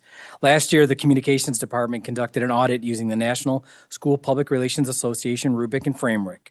The district earned an overall rating of established across 7 critical function areas, and together these insights and assessment baseline support continuous improvement and guide communication plans aligned with our strategic plan priorities, ensuring families receive timely, accessible, and meaningful information. In the second section, 9.2, family engagement shows how the district tailors communication to meet diverse family needs. Highlights include hosting multiple family information nights, the district's first back-to-school resource fair, and the launch of the Black and Brown Excellence Summit.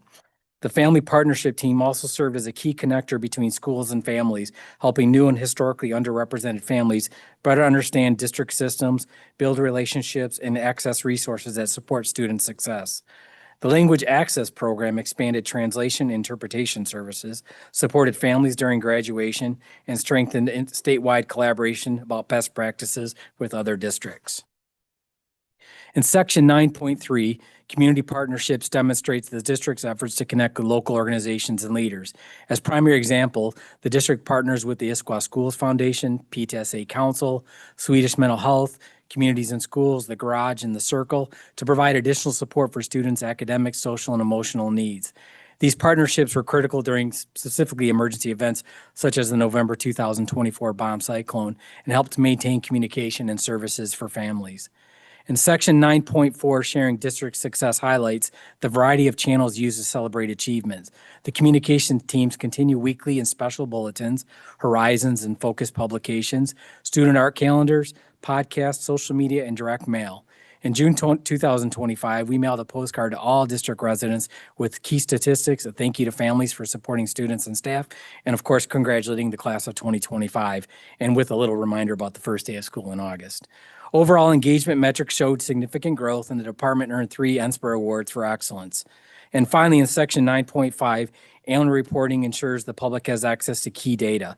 The 2024-25 annual report was published in January 2026 on the website, provides student achievement summaries, program and service highlights, and financial information.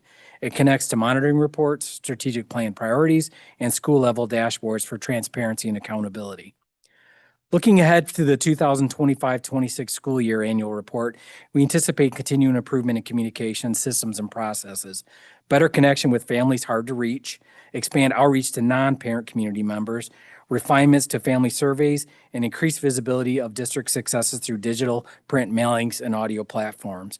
Our next OE9 report, likely shared with the school board and community mid-year, will build on this year's work while providing updated evidence of progress.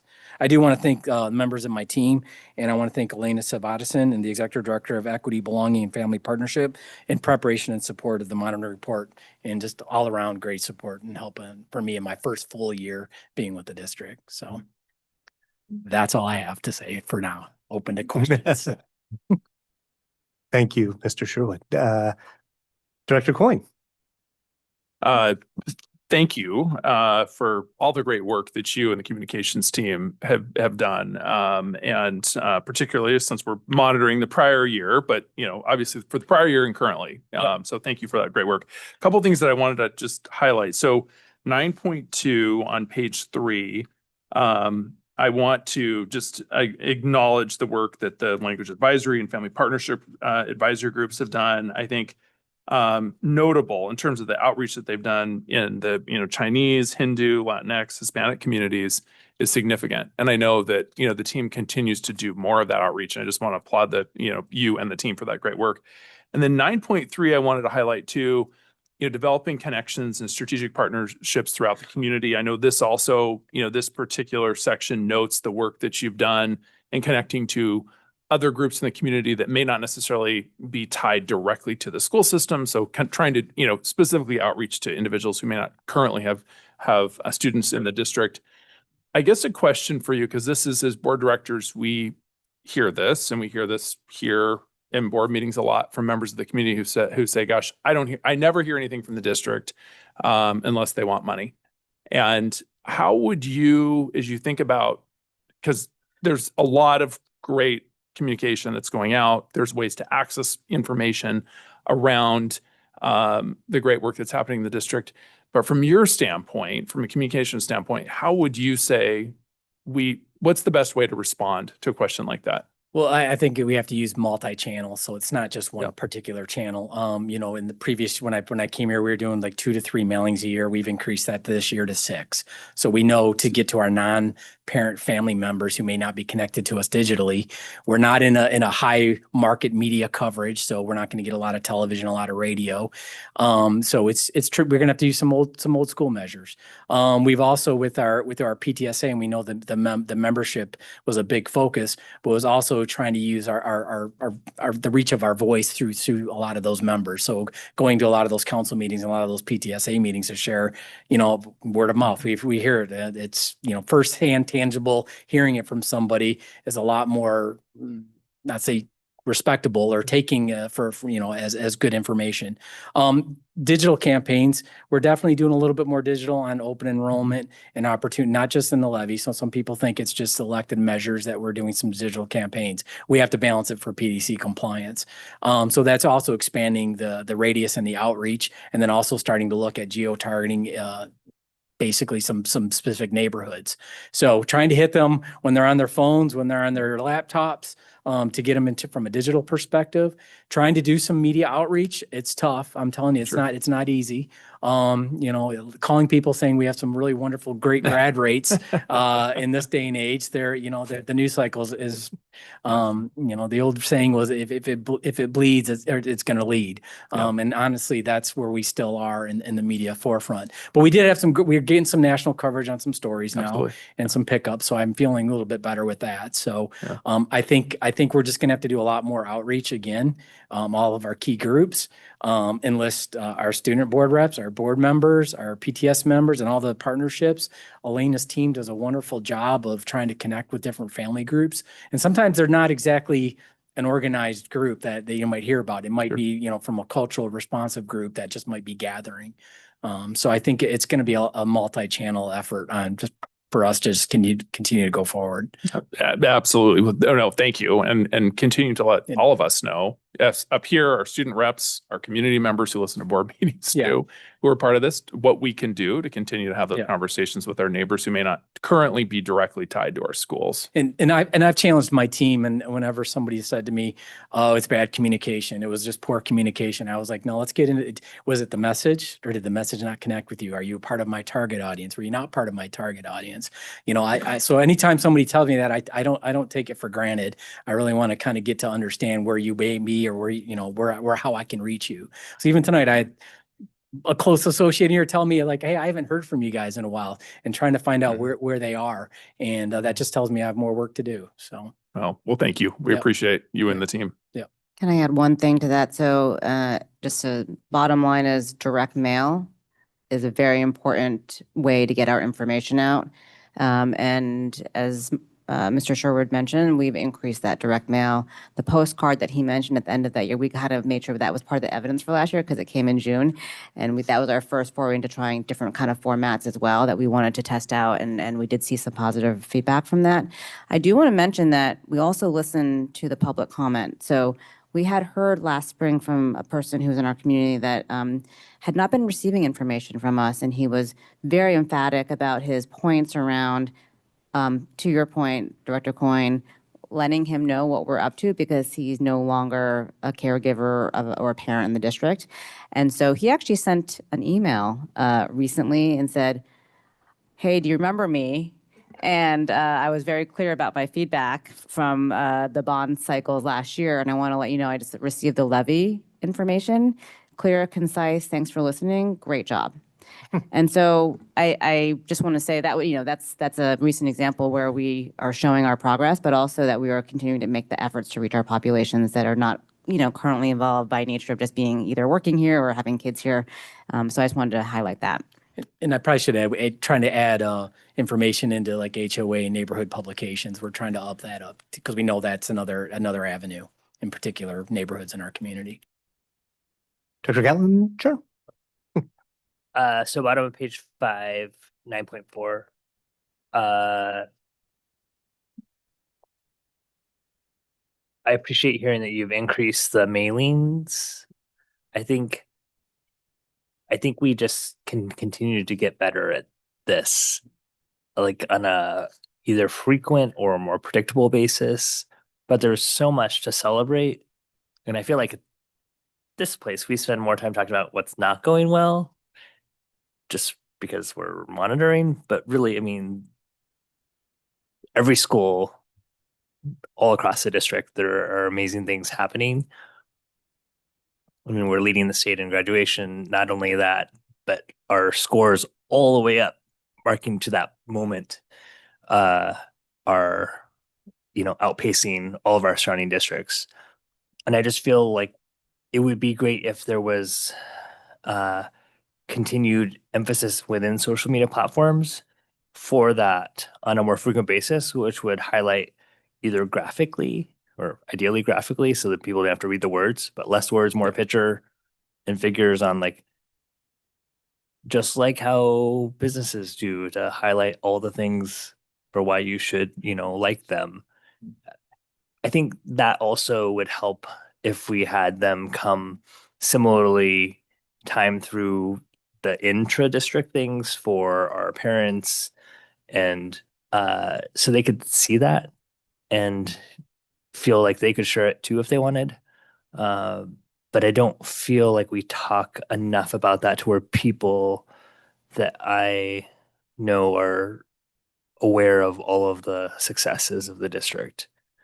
And I think that's part of the challenge of why then some people get the sense of like, we only hear from you if you want money.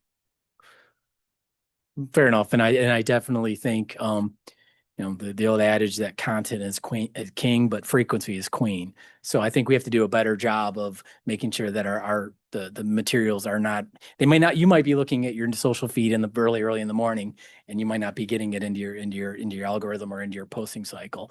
And same goes for somebody who might only be looking at night. So I think we just have to get a little bit more comfortable with multiple placements of similar information, and not understanding, the law of sevens and the repeatability and the frequency. We as a department, we got to do a little bit of a better job on that versus just saying, we did it, we got it out there, moving on to the next thing. So I think that's just part of our process and systems we need to work on.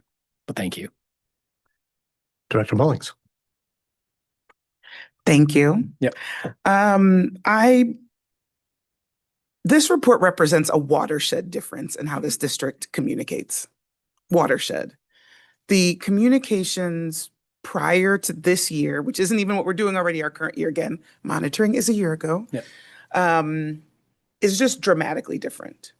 I was a heavy critic. Our community is a heavy critic. I think even the concept of what we were trying to do was constricted by a couple reasons. One, I think just a mentality that we didn't have to communicate as frequently, to your point about frequency. Also, I think as we went through, I'd say the most dramatic era of budget challenges, communications took a backseat. So I think one of the things I want to make sure as we get questions, I see some communication, some chatter online, is I think the comms approach, the comms plan has been highly responsive to feedback. It's been highly responsive to reaching new and broader communities. It's been highly responsive to a quality bar of what communication looks like. I think we've actually taken a step forward in the mixture of dense update, celebrating successes, and infographic presentation. I think the quality there is a lot better.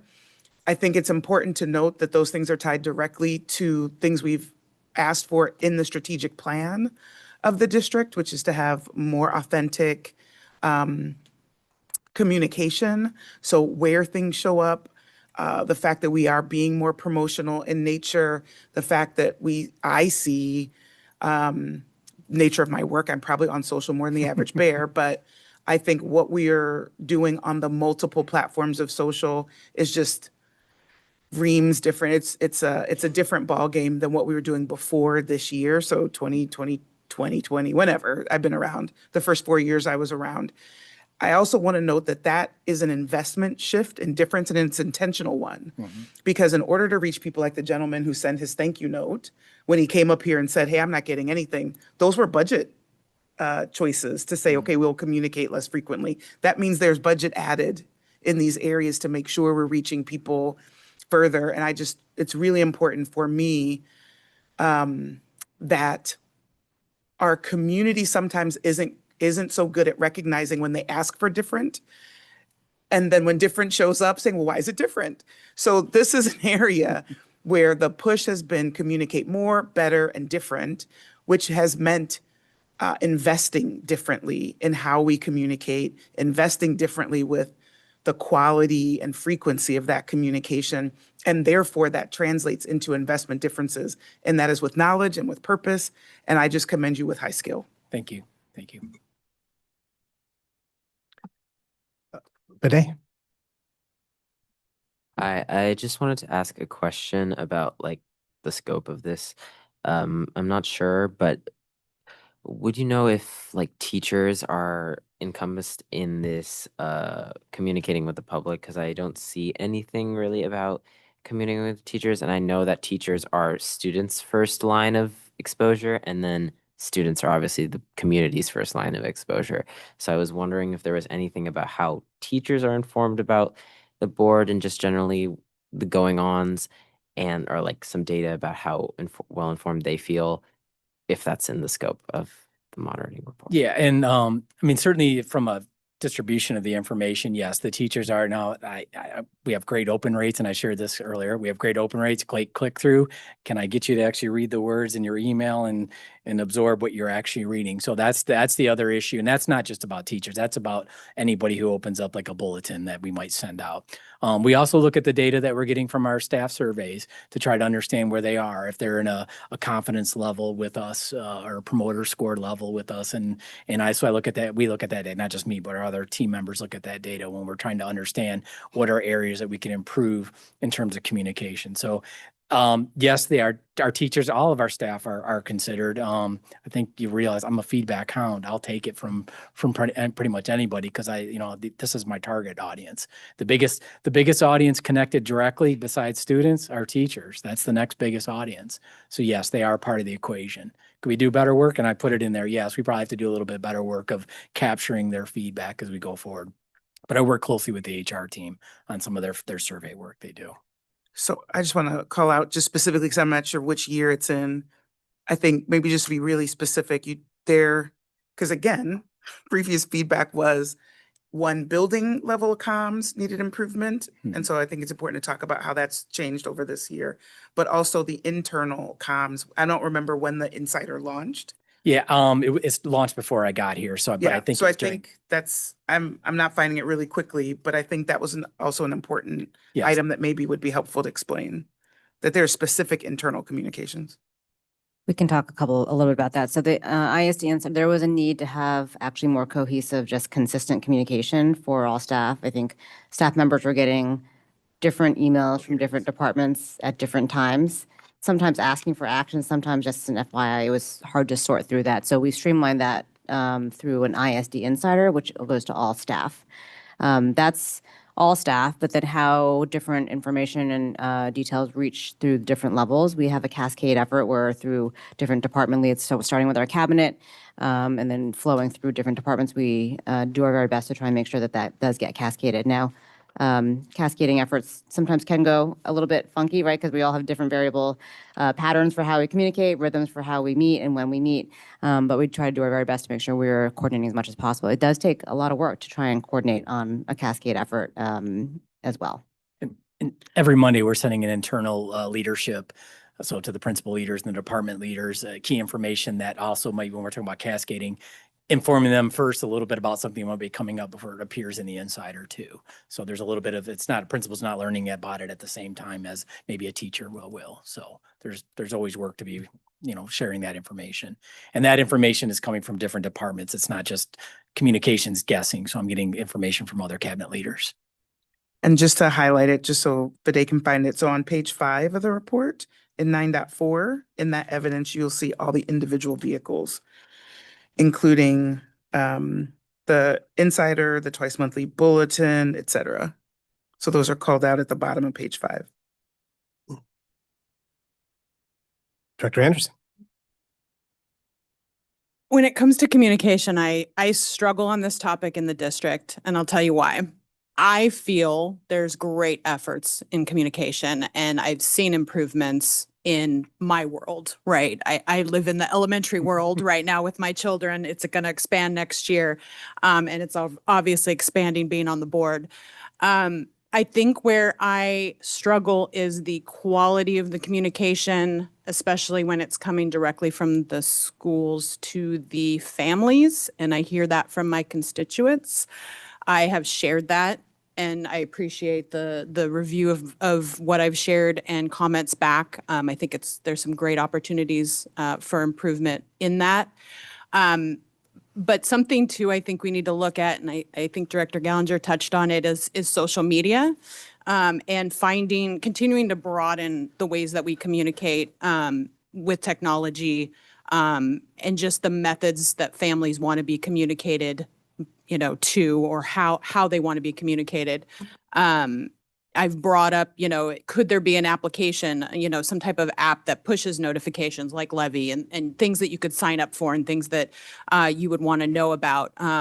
Because I think that will help, again, broaden, if I'm not at Maywood yet, but I'm going to be, can I get alerts so I can Yes. kind of know what's going on now, that kind of thing. Like I do get I'm starting to get the news bulletins. I started in Right. January. So I was like, wow, I'm getting Maywood information now, and we're not even going there yet. But if there's other ways of trying to continue to push different methods, I guess is just what I'm trying to say. But I applaud the work that's been done.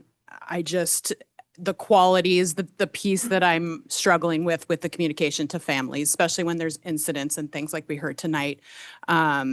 So that's where I'm at. You're referring to like crisis communication? Yeah, or just things going on in the community. Yeah. I just think it'd be helpful to kind of hone in on like. Yeah. Yeah, I'll take this in three parts. I'll start with, if you don't mind, I'll start with the quality communication. So every school, we have a bulletin maker, and it's not a full-time job. It could be a classified or a certified person who's providing that information. What it probably is we could do is work on some of our PD when we do our training with them to talk about improving the message and how they're sharing out the message. So they've been trained on the platform. They do reach out to us. We do hold office hours. We do like a quarterly training session, but I think we can, instead of just being functional, we start talking about what does quality communications look like in reaching your community, and are you, getting the feedback and then enacting the feedback from that standpoint. So I wanted to say that we're not managing all the schools at the district level, and that also bleeds into social media. So obviously we manage our social media accounts. We don't manage you'll see something like the ASB accounts or some of the school specific accounts. Those are those are managed at the school level. I don't have a dedicated social media person. Honestly, everybody in the team is doing a little bit of everything. I wish I could have a dedicated social media team, because I do get a lot of feedback from constituents who said, did you see on this page that they said this, this, and this, and this? And these are usually private pages, number one. Number two, we do have some base scheduling software, but the scheduling and listening software goes up exponentially when you start wanting to get into a lot of different pages and then do the analytics to understand, like, am I seeing something that's very high concerning? And then all of a sudden now we're being very high level on getting into conversations that we may not have the context or have the ability to share if it's student privacy data from that standpoint. On the crisis side, crisis communications, I've gone through the FEMA training and all the things you can imagine at the state level and other districts, and have gone to seminars for school shootings and Parkland and Columbine. So I've gone through a lot of different scenarios on what you do. And I will say it's always a difficult situation no matter what, especially when you're getting into student privacy information and people want more. They want to know exactly what happened. And it may be too much that we would release that might target the child or children. So we have to be very careful with that. I do recognize, though, when you get something that might feel like you didn't acknowledge it as much as you should have, that we have to have a little more empathy in the beginning of our messages to understand that there are fears. And we might have to remind our community members and our family members that on the end of a crisis, like a real or a false threat, there are consequences that are at the district level or possibly at the criminal level. So I might have to start sharing that information, remind them, but I can't share the details of what that information is. But I do appreciate the feedback on crisis comms when it's not connecting, or it's the people want to know about timing and whether they want to get it right now. It depends if I'm in a direct threat with requiring a 10-minute protocol every 10 minutes. I'm providing an update of possibly don't come to the school, stay tuned for instructions until the threat has been mitigated, and then we can provide a closeout information. But I appreciate the feedback, and I think just the sensitivity of people, what they have heard, I've acknowledged it, and we'll work on that. No, I really appreciate what you just said, because I think those are good reminders to the community. I think if you, as a parent, you put yourself in the shoes, if that was your student that was in an incident, what would, how should that be handled in a sensitive manner? And so thank you for addressing that. And I have been in an incident where a chief of police called me and said, we have an active shooter at your daughter's school. Oh, And wow. I've told people that story and it still hits me and I still think about, thank God it turned out to be a false threat at the end of the day. But I was dad first. I wanted to go in and grab every kid in that school, including mine. But I also knew I had a job to do and I had to go through the protocols and work with the security team and work with the school leadership and law enforcement. So that's, and I understand, parents, emotions are all different across the board when it comes to a crisis. And I'll do my best to be responsive, but I also have to follow the right steps in ensuring that the information is first accurate. Because that if I don't provide accurate information or accurate instructions, then it becomes chaos. Yeah. So Absolutely. Thank you so much. Following up on Director Anderson, I agree with Director Mullings that overall communications has been at an inflection point and improved dramatically. When it comes to crisis communications, I would say it hasn't changed much at all. And I think the hardest part for me with this is the unevenness by which I can see competent crisis communications shared in our district and not. So because I'm on almost every e-news, I see really good examples of crisis may be the wrong word and sometimes, but day of off cycle, like urgent communication to a parent community. I see building leaders who have improved dramatically over the past few years in how they can communicate. And I see some who haven't changed at all. And so I do feel it is incumbent on the district to have a standard by which all our building leaders are held to with regard to how they handle these emergent communication, both in how and what they communicate, because it should be at least a standard expectation for what comes through. And you have some people in the district who do it really well. And so I encourage you to lean on them, and that could be part of whatever groupings that they do as far as all of our sectionals that do that. And we have ones that could really improve. So I would hope that as you look into this rest of the school year next year, is spending a little time on that, because you probably have the numbers behind this, but you could communicate well X number of times. And then the one time where you don't, that's one that will be remembered, that people will get that in front of that lectern and tell us every time for the next however time period. And so that's why those emergent communications are so important. I think sometimes they get overlooked by our building leaders who are trying to do all sorts of things, but they have to realize that that moment is not just words on paper for all the people receiving it. Yep. And I think that there's so much emotion attached to the processing of whatever few words are there. I really think that could be really strengthened and really is part of what we believe should be the Issaquah brand. And I think that everyone has a collective responsibility to meet that standard. Thank you. And Yeah. so I would agree. Crisis responsiveness and consistency, certainly trying to elevate our game across the board. So definitely work to do. And like I said, anybody comes up here and shares their emotions of how they're dealing with it, they're all unique. I respect every one of them. And I want to be responsive in a way that they get at least understand what our process is, or get the adequate information for them to process the situation. So room for improvement. Dr. Coyne. I want to end on a positive note, because there were two posts this week that I want to elevate that were on the Issaquah School District page. One was want to improve tweens' social skills, enlist senior citizens. It highlights the relationship between Cougar Mountain Middle School and Timber Ridge. And I've really seen over the last year in particular, the district's ability to highlight some of those positive stories, because we're in an environment now where we need some good news on occasion. So thank you for that good work. And I saw a post, and of course I can't find it, but it was either it was earlier this week, but it was on, I think, kindergarten information night. And I somehow noticed it and was reading all the comments and all the parents saying, oh, we're so excited to go to Endeavor's, information night, or Challengers, and we can't wait to meet you. And it was really fun to see. So I've seen those posts have really improved. So thank you. Yeah. I really wish every post had a kindergarten in it, because I know. Yes, true. It's When really you think hard kindergarten, it's always positive. to go in a different direction with a cute little kid. So Okay, I actually get the last word. So I'll keep my comments very short because I think Director Mullings actually stole my thunder and commented on every point that I wanted to make, but that's great.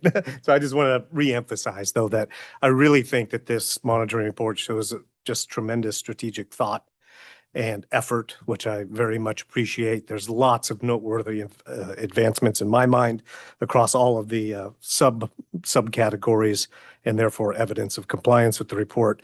Just three quick points. I'm very appreciative of the efforts to engage the community, but more than that, I think it's the efforts to allow the community to engage us through the advisory groups that have been formed, and the feedback we're getting from those. It's just been very helpful.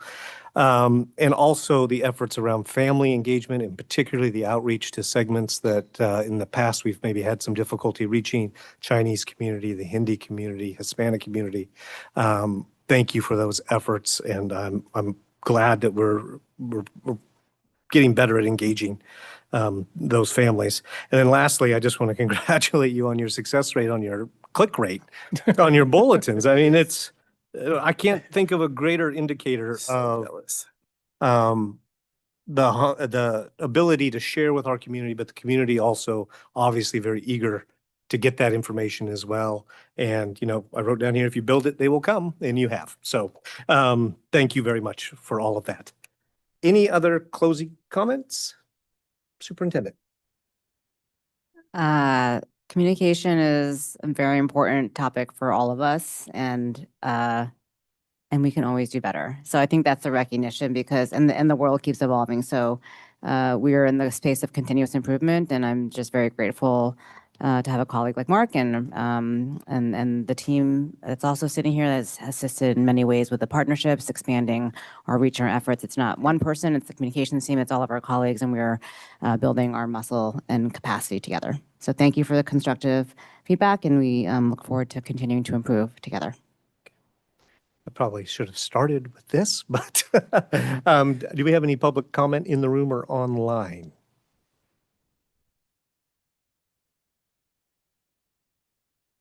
I'm not hearing any. Okay. So we have a motion to accept the monitoring report for operational expectation 9, communicating with the public, as presented. All in favor, please say aye. Aye. And all in favor? Any opposed? None? So it is accepted. Great. Thank you very much. Thank you. Okay, now moving on to our next item on the agenda, which is our legislative matters. This is an opportunity to share legislative updates. Does our legislative representative have anything to add? I just wanted to, a couple things actually. So President Taylor and I met with the superintendent and Martin Turney, who provided support as we completed a handoff of legislative representative duties to me. So I'm very excited about that. And something off of your plate. Thank you. I want to thank district staff who engaged in several legislative advocacy efforts focused on protecting district resources, improving funding, and ensuring student safety. Superintendent, I stole some of this from you, so some of this is your words. We have got House Bill 2432 and Senate Bill 6222, which is surplus technology. District staff provided testimony before the House Education Committee on Tuesday, the 20th. And these companion bills address the disposition of surplus technology and are sponsored by Representative Callan, Hall, and Senator Victoria Hunt. No update on the Senate bill, but the House bill is scheduled for executive session in the House Committee on Education on February 2nd. So that's good news on that. We also have Senate Bill 5918, which is MSOC, funding a staff member, MSOC funding. A staff member signed in as pro on behalf of the district for a Senate Early Learning and K-12 Education Committee hearing. The bill is sponsored by Senator Wellman, addressing funding for MSOC. It's currently scheduled for executive session in the Senate Committee for Early Learning K-12 on February 3rd. So both of those are under review. And lastly, my fellow board members might find this interesting. While we were on the Hill on Tuesday, each of the representatives in their office have bill trackers. And while I was in one of the offices, I noticed that there's one mentioning school board directors. So I looked it up. It's it's Senate. I was like, what's a school board bill? School board director. It's Bill 5860, and it has that's the Senate bill, and the House bill is 2366, and it's in regard to school board compensation, which hasn't been updated in 40 years, so since the 80s. The bill is sponsored by Representative Callan, Ty, and Zahn, and along with others around the state, and were filed by the request of the Superintendent of Public Instruction. Both bills are being referred to the Committee of Education. So you can look it up if you want to see what that's about, but I thought that was interesting. It's Yeah. interesting. So Observe comment. I'm hoping that this is what we want to hear in the legislative matters. I think kind of keeping track of some of the important bills that impact education. So I will continue to do that. Yeah. And I know the district is as well, and that's where I get a lot of my information from. So I'll continue to share that. Great, thank you, Yeah. Director Anderson, appreciate that. And we'll definitely want to keep our eye on that MSOC bill. It's, I think as we were discussing with other legislators, could mean as much as $2 million towards the district's funding gaps. So that would be great. Okay, next up, we have announcements and correspondence. Do we have any to share? No? No? Okay. All righty, moving right along. Time for the calendar of future agenda topics. Let's see, we have time to get our phones out. Looks like we have 3 things to discuss. 2026, 2027 board meeting calendar draft. Let's start there. Want to start with the motion? Yes, please. I move the board approve the 2026-27 school board meetings calendar as presented. Second. Thank you. Okay, I haven't even looked at it yet. This is it here? Got it. Wait, are we doing district calendar? I'm hearing board calendar. On the district calendar, it's the green Oh, okay. highlights for where the board meetings would fall in this year. Mm-hmm. It's the overlay. Somehow I Got it.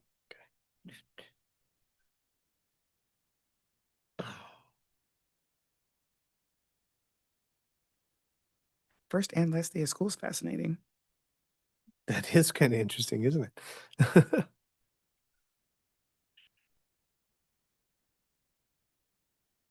You might notice that in January, it's a Wednesday versus a Thursday.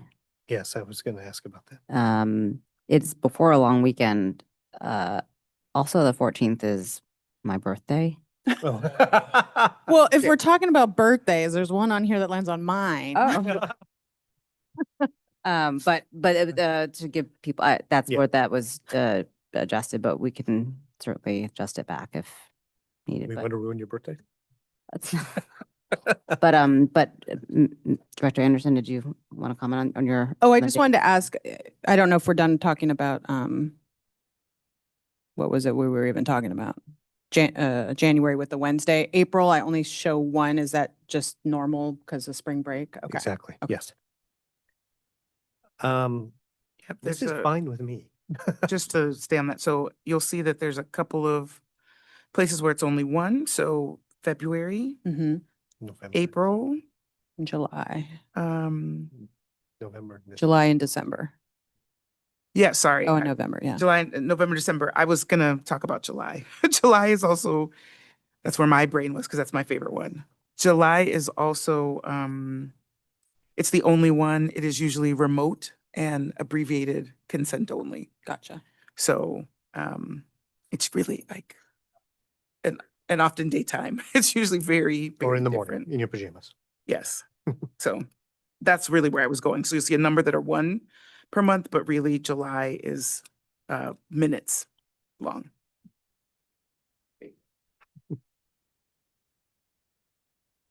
I don't have any concerns about what's here.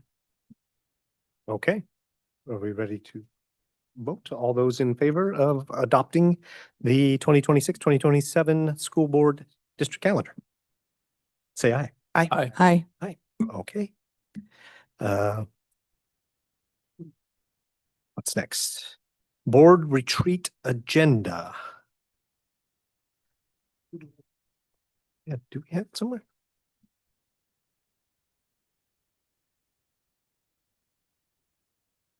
Do I we, don't think we have. is there a copy of it? We're supposed Do we have a copy of the board agenda? I thought we was said it? last Friday update. These were, Yeah, these were it's in the- attachments to your Friday update. In the spirit. Second time we've seen it. Yeah. Yes, and the request of the last board meeting was to propose just sort of general statements to help guide, shape shift the agenda purpose, but also give some suggestions around what kind of information would be prepared for in advance, and then as a launch pad to have further conversation with you all. So that was attached as an agenda item.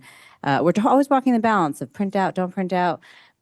So sometimes we want printouts, but other people definitely don't want printouts. So we will get the preferences down, and we can accommodate. I looked at it in the Friday update and I didn't have any changes. I didn't know if there was something else since then. Sorry. I'm fine with it too, from when we looked at it. Well, I actually had something. So when we were talking about it last board meeting, I wasn't connecting what Director Coyne was saying about DISC. But after kind of digesting it, I also kind of feel like we need to put more formal time towards that because we are investing in that. We're only doing 45 minutes and it's kind of in overflow passing time. So again, trying to see if maybe there's somewhere else we can fit that, or maybe we could carry the conversation into the second retreat date in that overflow time because it's not filled. I just want to put more focus on it because I think, especially with me coming in and kind of learning the discs of all the cabinet members and then the board. I don't know. I just feel like too, it's a little too informal for what we're investing in.